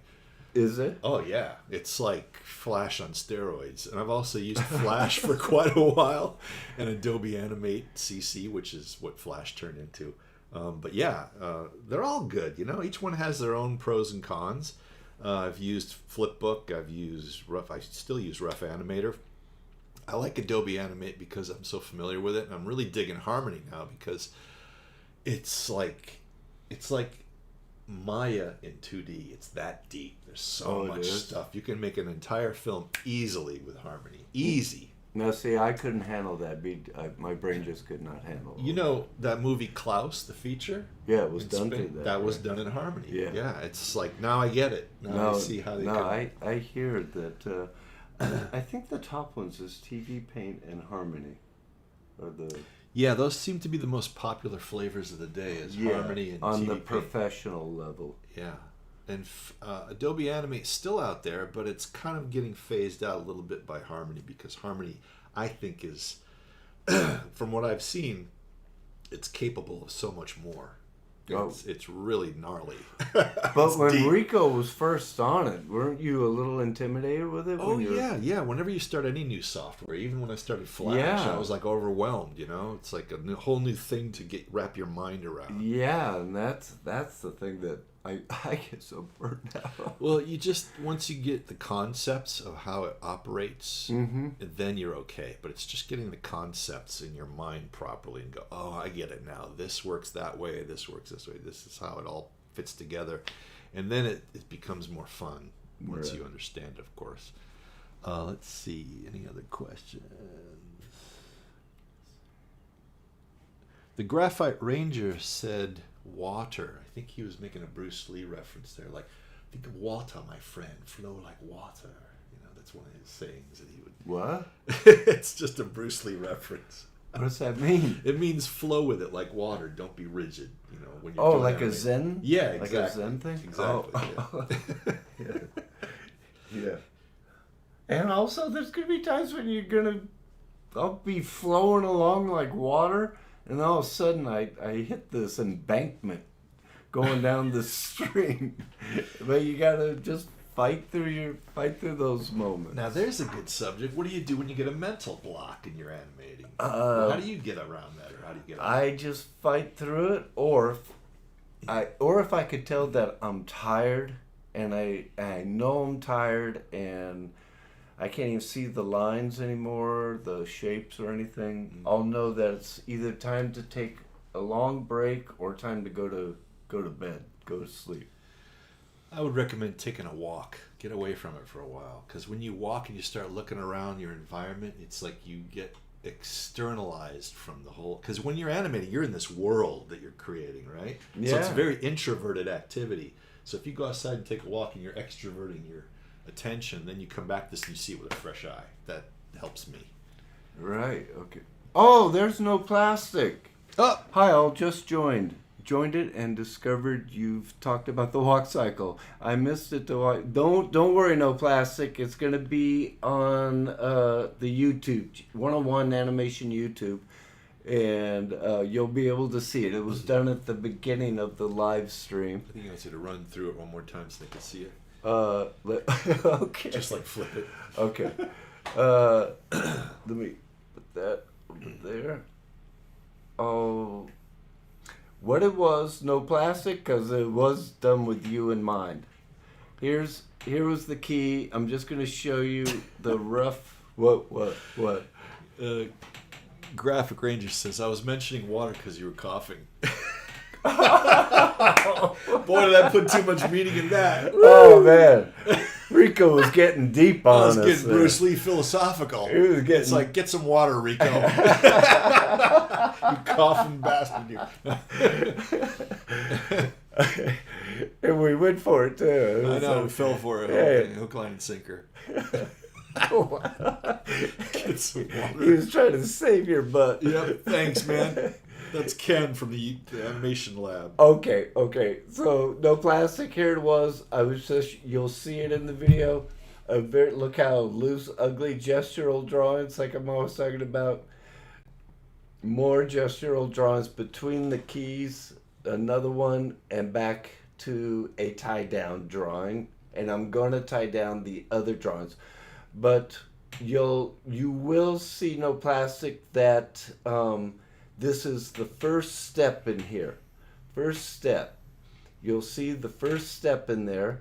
And after that first step is done, then basically when you watch it, you're going to see how I approach drawing using the reference of that first step for the next step. So there we go. Let's see. All right. Now, let's come back here. Welcome. What's going on? Because he just joined. I'm saying welcome. Oh. He just got into the stream. No plastic. Yeah. I've been talking to him for 5 minutes. I know. I was just saying formally welcome. What, are you losing your mind? Hey, what do you want from me? Daniela. Hello, Daniela. Do you guys consider is more comfortable to draw on small screen? Let's say Cintiq 16-inch or big screen? Oh, I'll say the... I don't think it really matters. What do you like? What inch is this? I think that's like a 22 or 24. I think it's a 22-inch. At least a 22. Yeah. He's got a big Cintiq in here, folks. Yeah. This sucker's big. It's huge. But I animate all the time on my iPad, the 12-inch iPad. So I think they're both fine. I guess this is more comfortable. I'll say the Cintiq. Even if it's a Cintiq 16-inch, I'll say that would be more comfortable. But I'm in such amazement that we're even able to do this. Oh my God. This was like a fantasy of mine when we were learning this. Yeah. I wonder if one day they'll make it where we could just hit a button and see our animation instead of having to shoot it. That was drudgery for me. Drudgery, I mean, having to sit there and shoot the animation. Every page. And there'd be all these different levels, and wow, how those guys did it back. Well, they didn't. They had a camera department do it for them. Yeah, I know, but still, you had to wait to see your results. Yeah, you had to wait to see it. This is just still mind-blowing to me that we're able to do this. The fact that you can sketch out a gestural, like stick figure thing, and then just scroll with your stylus and a program and see it move, it's just come alive. It's just mind-blowing. Yeah, the idea that you can click a button like this and see the movement this quickly. We used to have to wait hours to be able to see that. It was truly a fantasy. I thought to myself, it would be great, but there's no way they're ever going to be able to do it. Now it's commonplace. It's awesome. Yeah. You guys really have it made, I gotta say. Plus you got that internet for all that, reference. Oh my reference God. and inspiration. Yeah. If they would have had the books out that they have out now when we were learning, and the videos online that they have out now when we were learning, we would just be like nonstop, absorbing all this material. It's just like, wow, there's so much out there. The Graphic Ranger wrote, I wasn't trying to be a wise guy. It's okay, Graphic Ranger. Yeah, You could be a wise guy. We like that. Yeah, sure you were. Yes, yeah, sure you were. I'll see you later. But I like your interpretation better, he says. Well, that's the creative mind, right? Yes. You're going, whee. Yeah, Rico and I, we're sort of like Buddhist monks, aren't we? Oh, yeah. Yeah. I sit on top of my house all day. You're welcome, Daniela. No, I'm not knocking it. I'm just joking. What'd you say? I'm not knocking Buddhism. I'm just joking around. No. That's what we're here for, to joke around, have some fun. We're just playing. We hope we don't offend anybody. Yeah. Buddhism, I've gotten a lot out of. I've listened to this guy, Alan Watts. He's got nothing to do with animation, but he's interesting. I'm open-minded to it all. Okay, enough. Hippie artist freak. Long-haired hippie artist freak. Call me Pinko Trader. Can you believe this guy calling me a long hair? Well, Tom Decker said something, but I don't know where it went. He was making some kind of comment. I don't know if you can go back or not. No. I don't think... Oh, can we? Can you scroll? Oh, yeah. Oh, my Look God. for Tom Decker's comment. He said something. I can't remember what it was. There's so many comments, folks. It's He said, which one of you have the bigger noses? Are you serious? No. I can't find him, dude. Oh, let it go. Let it go. Could be way back. Who knows? Yeah. It's hard to find them. Let's get live. Thanks for tuning in, though, Tom. Yeah, thank you, Tommy. An old friend. No graphite. And a talented animator to boot, so. No graphite ranger. What? Anything to help. Let's see. No one seems to be. Let's see if we can find Tom. Do you know what his symbol was? It's just Tom Decker. T? Yeah. That's what I mean. Well, I don't know about the symbol. I didn't notice that. Well, I need a symbol. Oh, well, you're a visual. You're a visual person, eh? Yeah. Well, that's way too far back. It is? That was an hour ago. It's a lot more recent than that. Well, while Wayne's looking for that, are there any questions about No, charts? Because I could go on a little bit about charts as well. Because after all these years, I'm still learning. It's at 132. The comment. Okay. Oh, there you go. Thank you. Whoa! What did I do just now? I don't know. Oh God. What are you doing, man? Oh man. 132. Okay. Where's the time slot? I don't see any. I don't see any either. Huh. That's interesting. Must be on the video. There's a time slot thing. That's if it's before that donation. All right. Let's get back here. If anybody has any questions about charts or wants to elaborate on that, charts are always a big mystery because people just use the timeline to scrub. Now they don't really think about charts anymore. Yeah, especially in CG, you don't use charts. I think of the timeline really as the X sheet now. Do you? Yeah, absolutely. Basically? It's the same thing. Except it's easier. It's just horizontal instead of vertical. Yeah. Usually, I mean there are horizontal timesheets or vertical timesheets like in Harmony, there's a vertical timesheet as well. But is there? Yeah, but in TV Paint, obviously, it's horizontal. But it doesn't matter either way. Digicells, it's vertical. Yeah. Also. True. And Rough Animator does not. Do all animators use charts? Well, we knew a guy when we were working at Bear Animation. That was Alejandro. He never used charts. He didn't use them, and it drove the assistant department crazy. That's why charts were. That's how they came up with it, to keep it organized as it went down the pipeline of the workflow in the studio system. Plus, you got to have the X sheet filled out right when the camera department gets it. But you might have missed it. Mike had just talked about when he animates, he really just gets in there and starts animating and doesn't worry about the numbering and all that. I do put up rough charts, but I might change them later. I always change them later, not might. I always make a little bit of a change here or there. That just proves you do not need to. If you're making your own film, you can use any system you want. I do recommend, if you're doing it on paper, at least put in 1, 2, 3, 4, 5. That way, in case you drop the scene. That's another thing. Yeah. That's another thing. The whole studio gets so mad at Alejandro because he wouldn't even number his drawings. They'd just be blank. So if you dropped it, like you said, they'd go all over the floor and you wouldn't know what order to put them back in. Well, I did that because when I was first learning, I would just animate like mad, rolling, flipping the drawings. Yeah. And I remember I was back at, when I had all the roommates back there on Canyon. Uh-huh. And someone had come in. I wanted to show it to him, and I picked it up all excited, and getting all ready. And when I lifted it, it all fell. And it took me, it wasn't that big of a scene, but it took me like half an hour to figure out which ones. So I do recommend that for paper. And that's how you learn your lesson.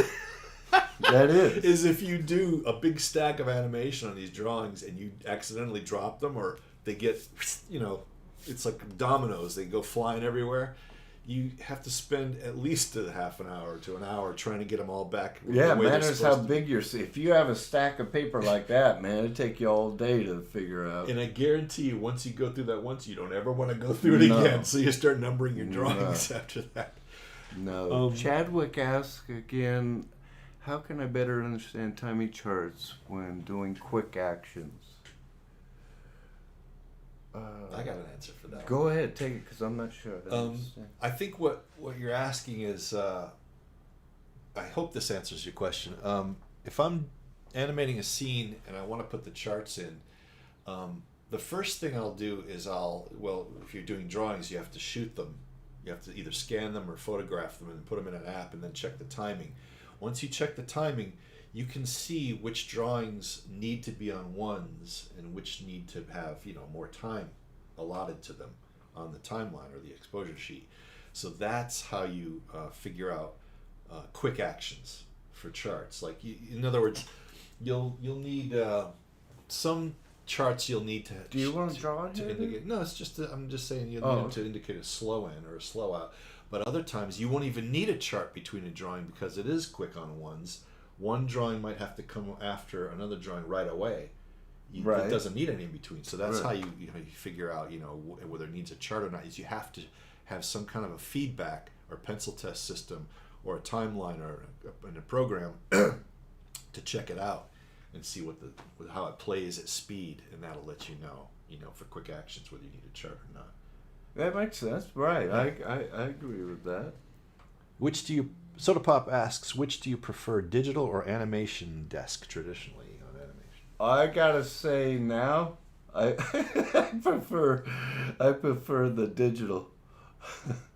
No, trust me. It took. I didn't even want to do it. I was at the very beginning, but when I realized that there's this play button like that, I said I got to figure this out and learn it. So I prefer. I really don't see that big of a difference. I've done freelance work. I'll still pick up some freelance work, and they ask you to do it on paper, which is a drag. But that's what I prefer. How about you, Rico? Well, to me, there's pros and cons for each one. The thing that I really like about digital 2D animation is that, like Wayne just said, you can, instead of animating a long scene and then taking the whole stack of papers, which could be like as thick as a dictionary, and you have to physically flip them to see them, to flip your drawings, that's not always easy to do. But on the timeline, you can just sit there and scroll for like a whole minute's worth of animation, see the whole thing unfold. You can check the texture and the timing of the whole scene overall, and it's all right there. You don't have to sit there and try to flip the whole thing. I've had scenes that are so thick physically, a stack of paper, that you cannot flip it all at once. You have to divide it in separate stacks. Yeah, oh yeah. So you don't get to see the whole scene at once when you're flipping. So that's one advantage of having digital, is you can go on forever and scroll through this thing. It's beautiful. But the con to me is that it doesn't have that textile, that touch that you have with your fingers when you're drawing on paper. That's the part I love that digital does not have, because it's a slippery surface. My fingers have gone kind of numb as I get older, so I don't miss it. Old codger. They really have got a little bit, and I shake a little bit now as I've gotten older, very little. But so I do like drawing, I will say, in the sketchbook still, paper sketchbook. Chadwick, thanks guys. You're welcome, dude. Absolutely. How do you pronounce it? Moore? Hi. Hello, Moore, if I'm pronouncing your name. Moore? Yeah. Hello.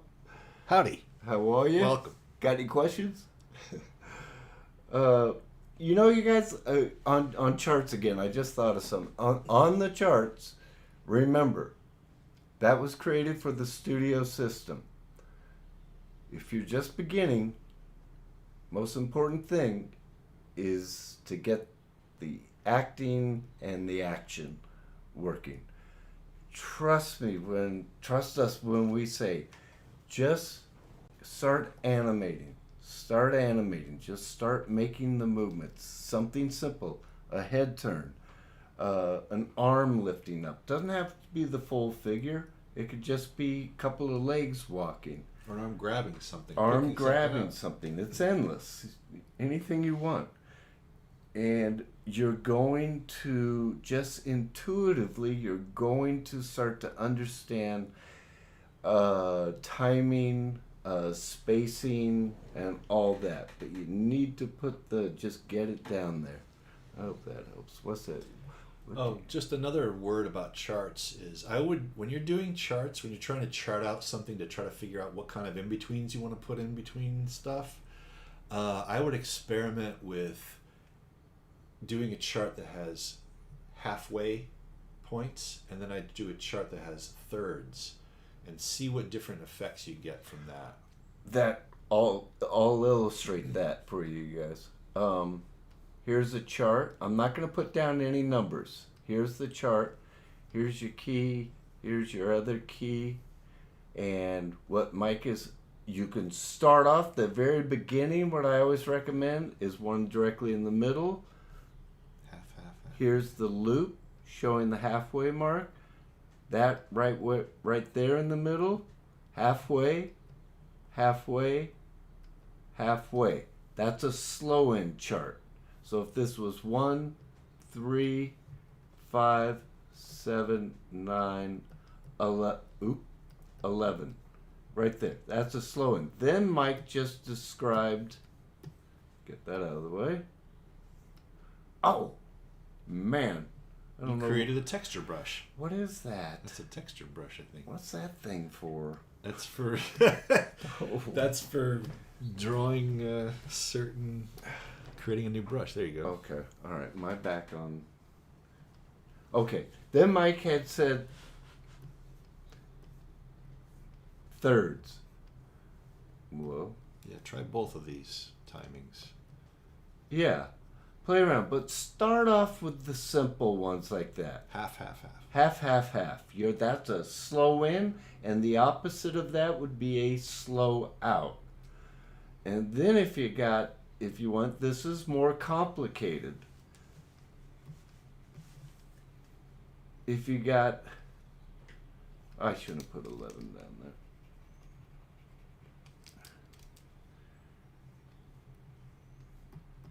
This is called thirds because the spaces divided between the two extremes are thirds of the way. Yes. Not halfway. So then you play around, exactly. You play around with that and you'll see the difference. You'll use something like this on a consistent move. What do you call it? A steady movement. A steady movement. Yeah, Beautiful, Rico. Without any slowing or stuff. I've been trying to figure out that word for like 2 years now. Well, we've been going steady how long now?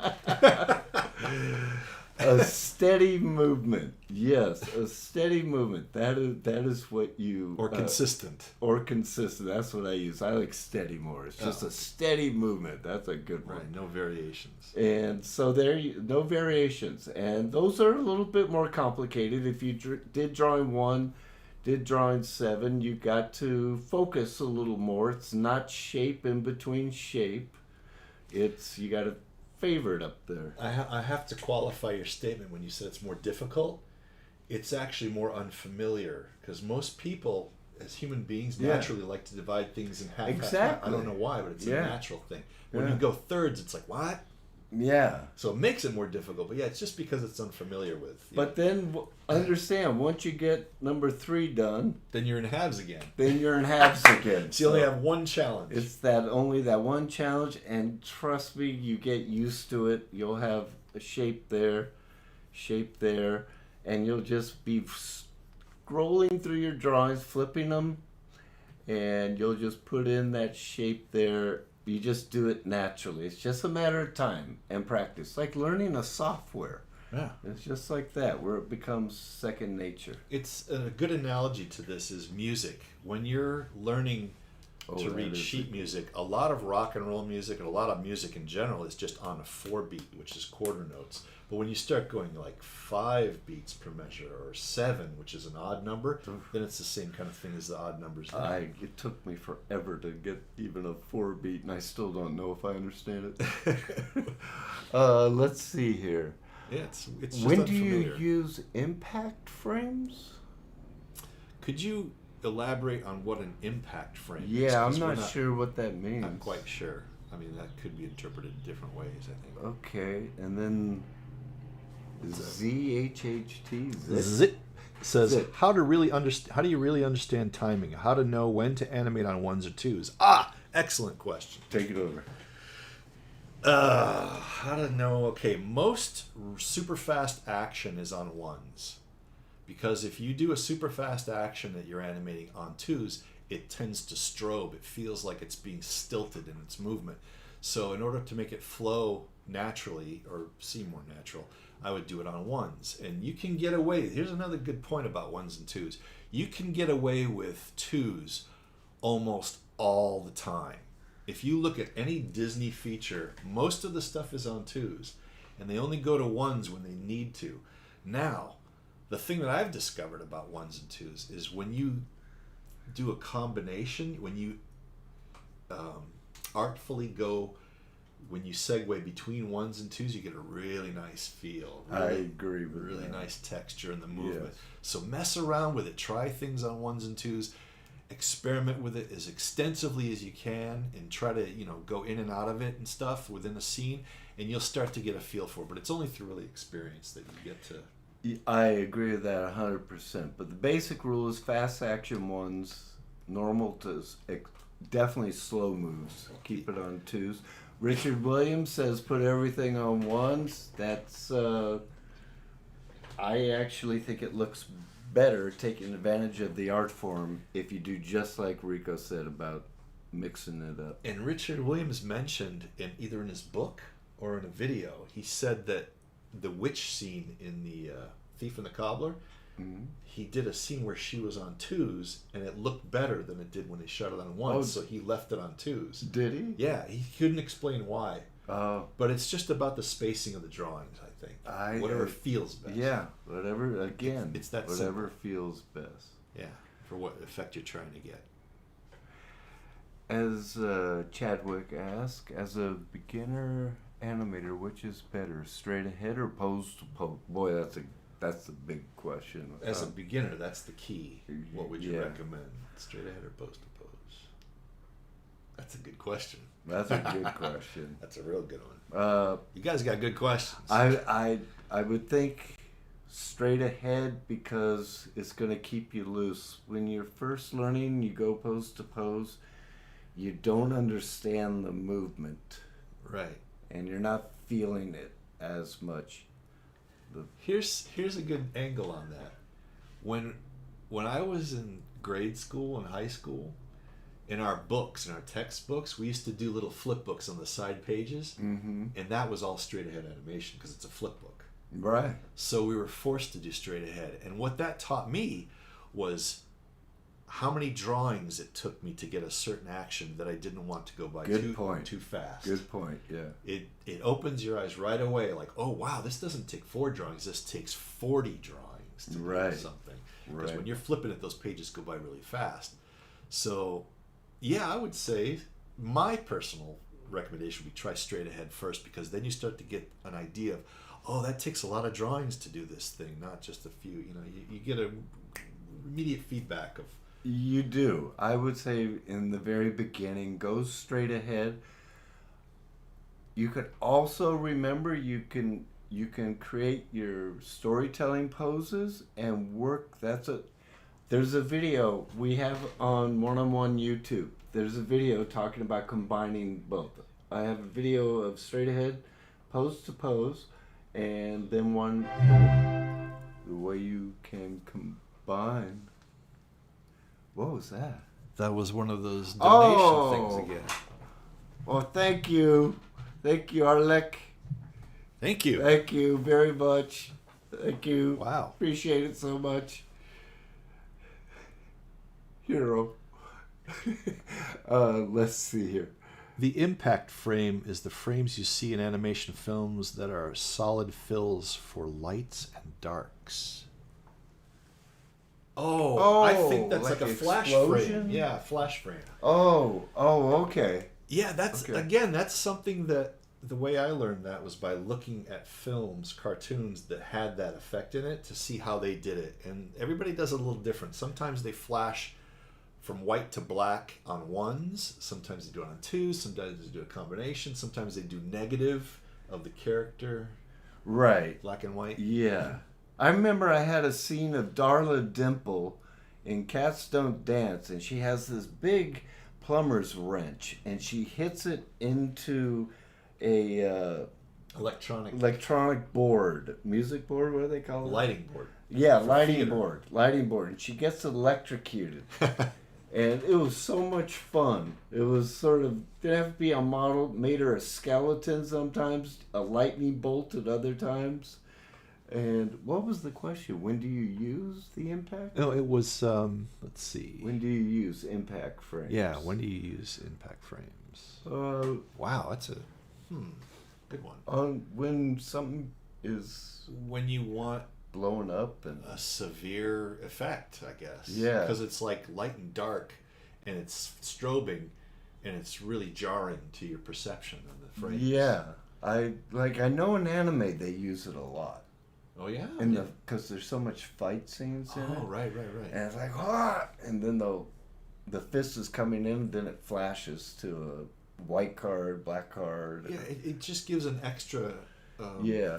I would say just on sort of impactful action scenes. Real extreme. Yeah, cases. real extreme cases. When you want that certain effect, that's when it comes into play. What would be your advice on making money for personal projects, which involves animation? That's an interesting one. That's a good But one. that is. I never made any money doing it. What would be your advice on making money for personal projects which involve animation? Personal. Okay, so if you do a personal film, how do you monetize? How do you make money off of your personal film? You did a film, short film. Yeah, but I didn't make any money off it. Well, there you go. You can't make any money. Sorry. If you want money, get into real estate. I don't know. That's a good question. I really don't know. I would say, well, because you got the internet, YouTube, create, if there's small films, or make a personal film and put it into, back in our day, it was animation film festivals. Film festivals, yeah. And I don't know if they made any money off that. That guy, the guy from Bill Plimpton? Bill Plimpton. Plimpton. Yeah. He makes money off of his, right? Yeah. I'd check out Bill Plimpton. That guy seems to be making money off of his short films. Yeah, that are personal projects. He makes a living being an independent filmmaker, Yeah. and that who's that incredible? The woman in England. Oh, Joanna Priestley. Yeah, what's her last name? Or is it Priestley? No, not Joanna. Joanna. I'm going blank. Don't get old, you guys. Oh my God. I love her work too. Yeah, Why am I going blank? She's incredible. She makes a living off of making, but I'm not sure really how you go about that. Yeah, I'd check out Joanna Quinn. That's her name. Quinn. Joanna yes. Quinn. Check out her stuff online. Just Google search her and also Bill Plimpton and just do a little research and diving in there, and you'll find out how they monetize and make money off their projects. Right. But they've been doing it for years, so it's great. Can you hold the same drawing for more than 2 frames, or should it be replaced by an in-between? Oh, I'd have to say with that... Thanks, Richard. We got it. Joanna Quinn. Joanna Quinn. He just helped us out there. Oh, very good. Can you hold the same drawing for more than 2 frames, or should it be replaced by an in-between? Good question. Should we get off? A time that is necessary for something to be on 2s is in dialogue. When you have a closed mouth, it has to be closed for a minimum of 2 frames. Otherwise, it won't read. Another example of having something on 2s without in-betweens is when you do an eye blink. It's a good idea when the eye closes all the way to keep that on 2s as well, to let it read, because I've found, and I've tried this, I've experimented with this stuff. I've tried keeping closed mouth for only 1 frame at a time, or a closed eyelid for 1 frame at a time, and it just flashes. It creates like a color flash. So you have to leave that on for a minimum of 2 exposures or frames, because that's the effect you get. Let's see. Graphite Ranger asks, a couple projects have made a little money on Patreon, but it's still a labor of love first. Yeah, I agree with that. Patreon's good. Any kind of a fundraising site like that is probably the best way nowadays to make money, because they didn't have that stuff years ago. But I know Joanna Quinn and Bill Plimpton have been making some kind of profits off their films. They're not getting filthy rich, but they're making some kind of return on their work over the years for decades now. So they're probably the best business model to look at. But yeah, I think Patreon or anything like that, GoFundMe or whatever, is probably the best way nowadays to get some kind of money back for your personal projects. That's what was mentioned here. Well, to let you know, we are going to reopen, I think. We're going to reopen our Patreon account. And if you guys can help support us, it'd be appreciated because we're trying to do this more and more. But Patreon's a good one, but you got to be patient with it all, you guys. Make sure that you're patient. Don't expect quick rich. Doesn't work unless you inherit it. Like I said, if you really want to make money, I'd go into real estate. That's a good one, but who wants to do that? Well, if It's you're an so artist, dry. it's not that much fun, but you'll make money. Yes. Better chance of making money faster. Again, thank you for the donation, Arlick. Yes. That's great. Thank you very much. Much Appreciate it. Richard, my buddy Richard. There's Richard. Yeah, he said Joanna Quinn. I missed it. I was getting a phone call. He was helping us out there. We're gonna interview Richard as soon as we can technically get it to where we can put our guests up on the screen. We're working on that one. We are gonna have guests on, and Richard's gonna be one of them. Richard's an incredible artist. Yeah, we're gonna have guests. Check him out on Instagram, Richard Powell. He's that boy can draw. Yeah, we got some animation folks that are lined up for. We're gonna have live streaming interviews with them in future episodes. Yeah, which will be cool. Yeah, then you can hear their perspective of stuff. Exactly, and they've been in the industry. So, what is the best work of animation? What's the best work of animation? Oh, that's Chadwick. That's a big question. Chadwick asks, "What is the best work of animation have you seen?" I can't choose. In other words, what's the best animated stuff you've ever seen in your life? Yeah, that's like choosing your favorite song. It's personal taste. Everybody has a different thing. But what's ours specific? What's your favorite? That's what I mean. I can't. I go from. It is hard to choose one.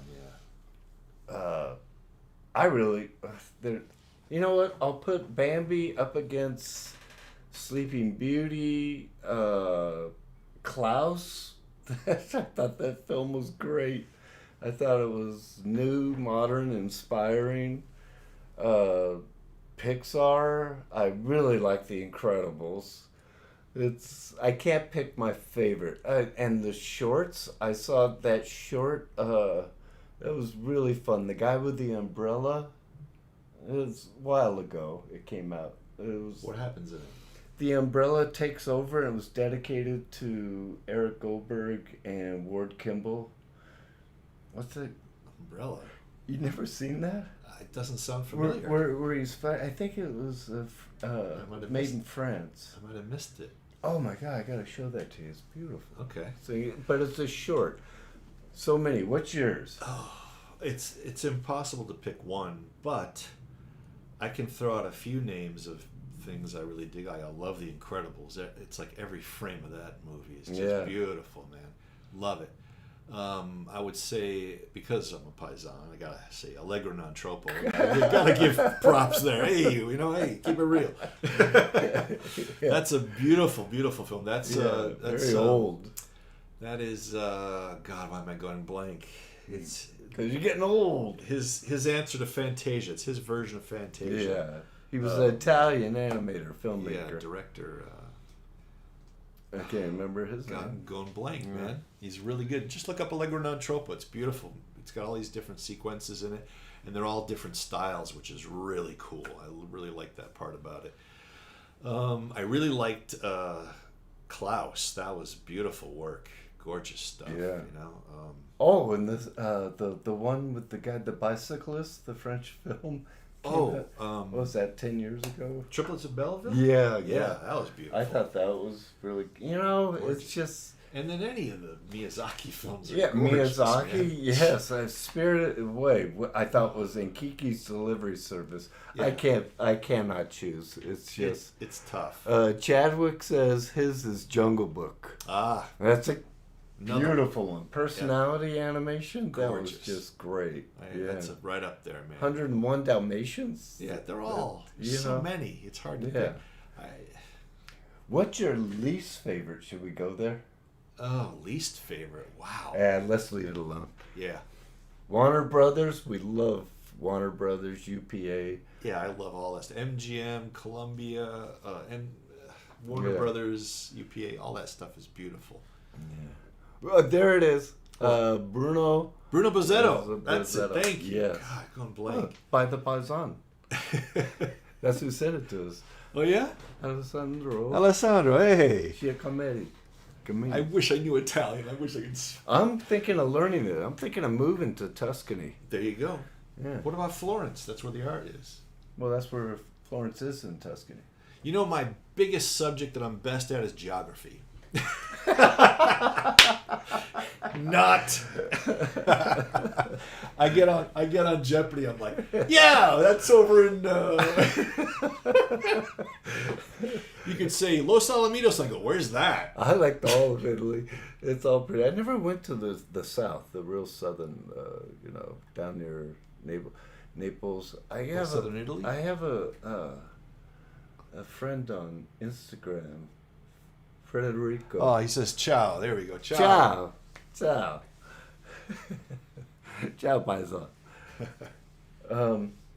Does Paisan, I think Paisan mean, I know in America when you say Paisan, It's friend. it's friend, but I'm not sure. In Italy, I think it's one who's from the same region. Oh. You know, like if you were from Sicily and I was from Naples, Yeah. I don't know if we'd be Paisans. Huh. That's what I think. I'm not sure. Interesting. There's little Sorry. subtleties. Sorry, went off on a little bit of a tangent. Little there. tangent. We're trying to figure out our heritage. That's what happens on a Rico and Rico show. Hey, go a little Italian here and there. Let's see. We're gonna have raviolis later. Rashmi says Klaus had an interesting take on Santa Claus. Yes, I thought it was. That was cool. Oh, Iron Giant, man! I forgot about that one. Yes. Look, Brad Bird. That guy knows how to tell a story. Oh yeah. Yeah, that's some great. It's Greatest designs. Spider-Verse for design and innovation. Yeah, that was a real groundbreaker. Yes. Very cool. And very good. That was one we worked on. Cast Don't Dance. Yep. Has some greatest designs and everything. Yeah. That was a fun film You to know, work as on. a side note, working on Iron Giant.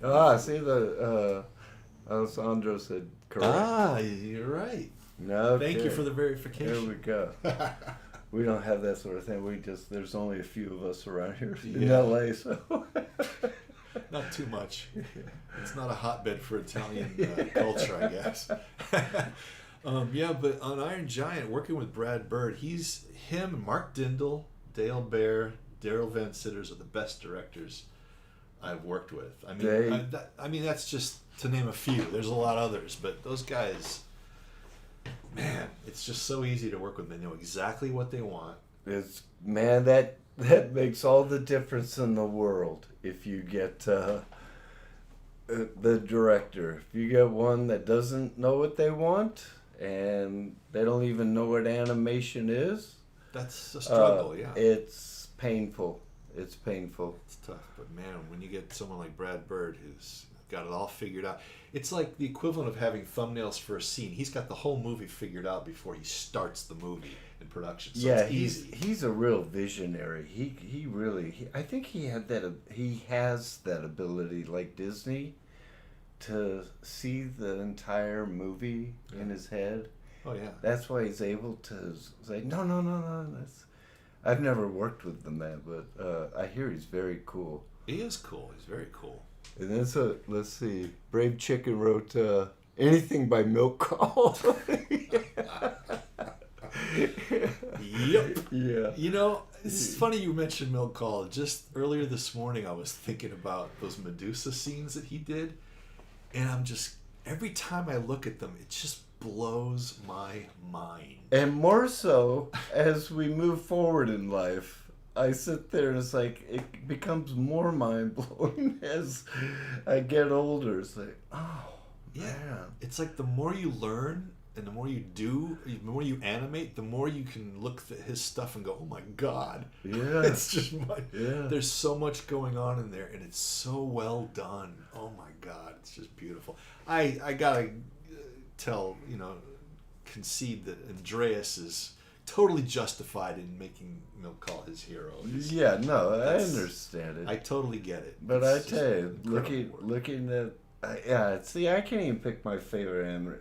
In that sense, I will say that I think Milk Call owned it. Except I do think that Frank Thomas was more versatile from one character to another type of character. Like, what would be some the examples? acting wise? What would be some examples? Queen of Hearts to the stepmother in Cinderella. Oh, wow, yeah. You know, that's just completely, you know, two different personalities. But then when I look at like Ward Kimball's stuff, who was the cartoony animator at Disney, oh my God, I love that stuff. It just kills me. Yeah. Have you guys read The Illusion of Life? I've read that thing cover to cover twice, and I probably have read the important chapters 100 times. When we were learning, we didn't have anything else.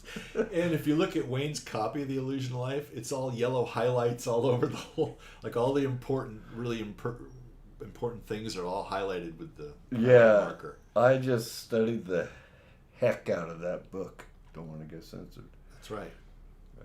Yeah, that was the first big animation book that came out and, you know, explained a lot of the process and everything. Yeah, especially for me, I was like Disney or die back then. Yeah, and I've read that book all the way through 0 times. Yeah, but he's read the main chapters. Yeah, I've read the animation chapter quite He a bit. waited for me to read it to tell him which chapters to read. Hey, you calling me lazy? What is this? Hey. No, I'm calling you smart. You're smart. I sit back and watch you suffer with the marker. And no. Oh, look, there. Oh, that's Judy. Yes, from the same region. I don't know what's going on there. Yeah, the same region. Oh, okay. Yeah. Have you seen the Sword and the Stone? I think you meant there. Stranger? From Soda Pop. Is it The Sword and the Stranger or The Sword and the Stone? The Sword? Yeah, I've never heard of The Sword and the Stranger. What's it? Judy. Judy's there. Judy, I gotta call Judy. Hey, won't, Judy. Won't say honey. I'll get blasted by the PC crowd. Have you seen The Sword and the Stranger? If that's if that's the actual title. No, Never heard of it. I haven't seen it. Yeah, it must be something new. Just came out. Oh my God. Or it could be old. Never saw it. Very possible. So A lot of stuff slips by. we're going to have to start to wind it down. Oh, okay. You know why? Why is that? Because I'm starving. It's been 2.5 hours. Yeah. Wow. Yeah. Went by pretty quick. And so these two old Italian guys are going to probably go have Japanese food. Hey, our thanks from the favorite word. Italian viewers with the help Yeah. about the Paisan thing. Yeah. Because we're Americanos over here, you know. We were Yeah. born here, so we don't have the luxury of knowing the true roots. The true roots, yeah. Not yet. But we're working on it. Do you watch anime? I think Mike watches more than I do. On a regular basis, not all the time. My son watches a lot of anime. In fact, he's learning a lot of Japanese from. Is he? Yeah, he reads the subtitles and he hears what they're saying, and he's watched the episodes, so he's learning Japanese. Yeah, Oh, so it's okay. cool. Oh. Yeah, I'm not taking anything away from it. I just don't watch it a lot. That's all. But you know what? I don't watch a lot of animation nowadays, except for pencil tests. I really marvel at pencil tests. Hello, France. Bonjour. Bonjour. Bonjour. I know. Hola. I know. Bonjour. Bonjour. What an accent. I know. Italian trying to be I'm French. terrible. An American trying to be French. Nothing worse. Thank you guys for everything. You're welcome. Thank you, Paisan. Or you're not from the same region, but thank you, Alessandro. Doesn't matter. Thank you very much. We're all from the same region. Yeah. Everybody. The planet Earth. That's right. It's cool. Totally cool. Yeah. Thank you, guys. Thank you so much for the donations. Oh, the donations. Fantastic. Thank you very much. Let's end it off here with, you can follow Rico here on, give me your Instagram. My Instagram account is entitled Michael Pavani. No, what is? It's animator _Michael _Pavani. That's Okay. But you can find it under Michael Pavani. yeah. Just type in Michael Pavani. And mine is, or ours is animation inspiration, is Instagram animation inspiration, and you already know the YouTube. And One-on-one animation. One-on-one animation, and that's it. All right.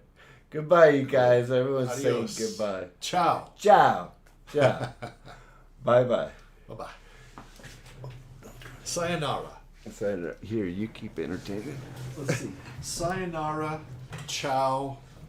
Adios. Hand me that mouse. Sure. There you What go. else You is keep there? going. You keep going. Konnichiwa is good day. That's not the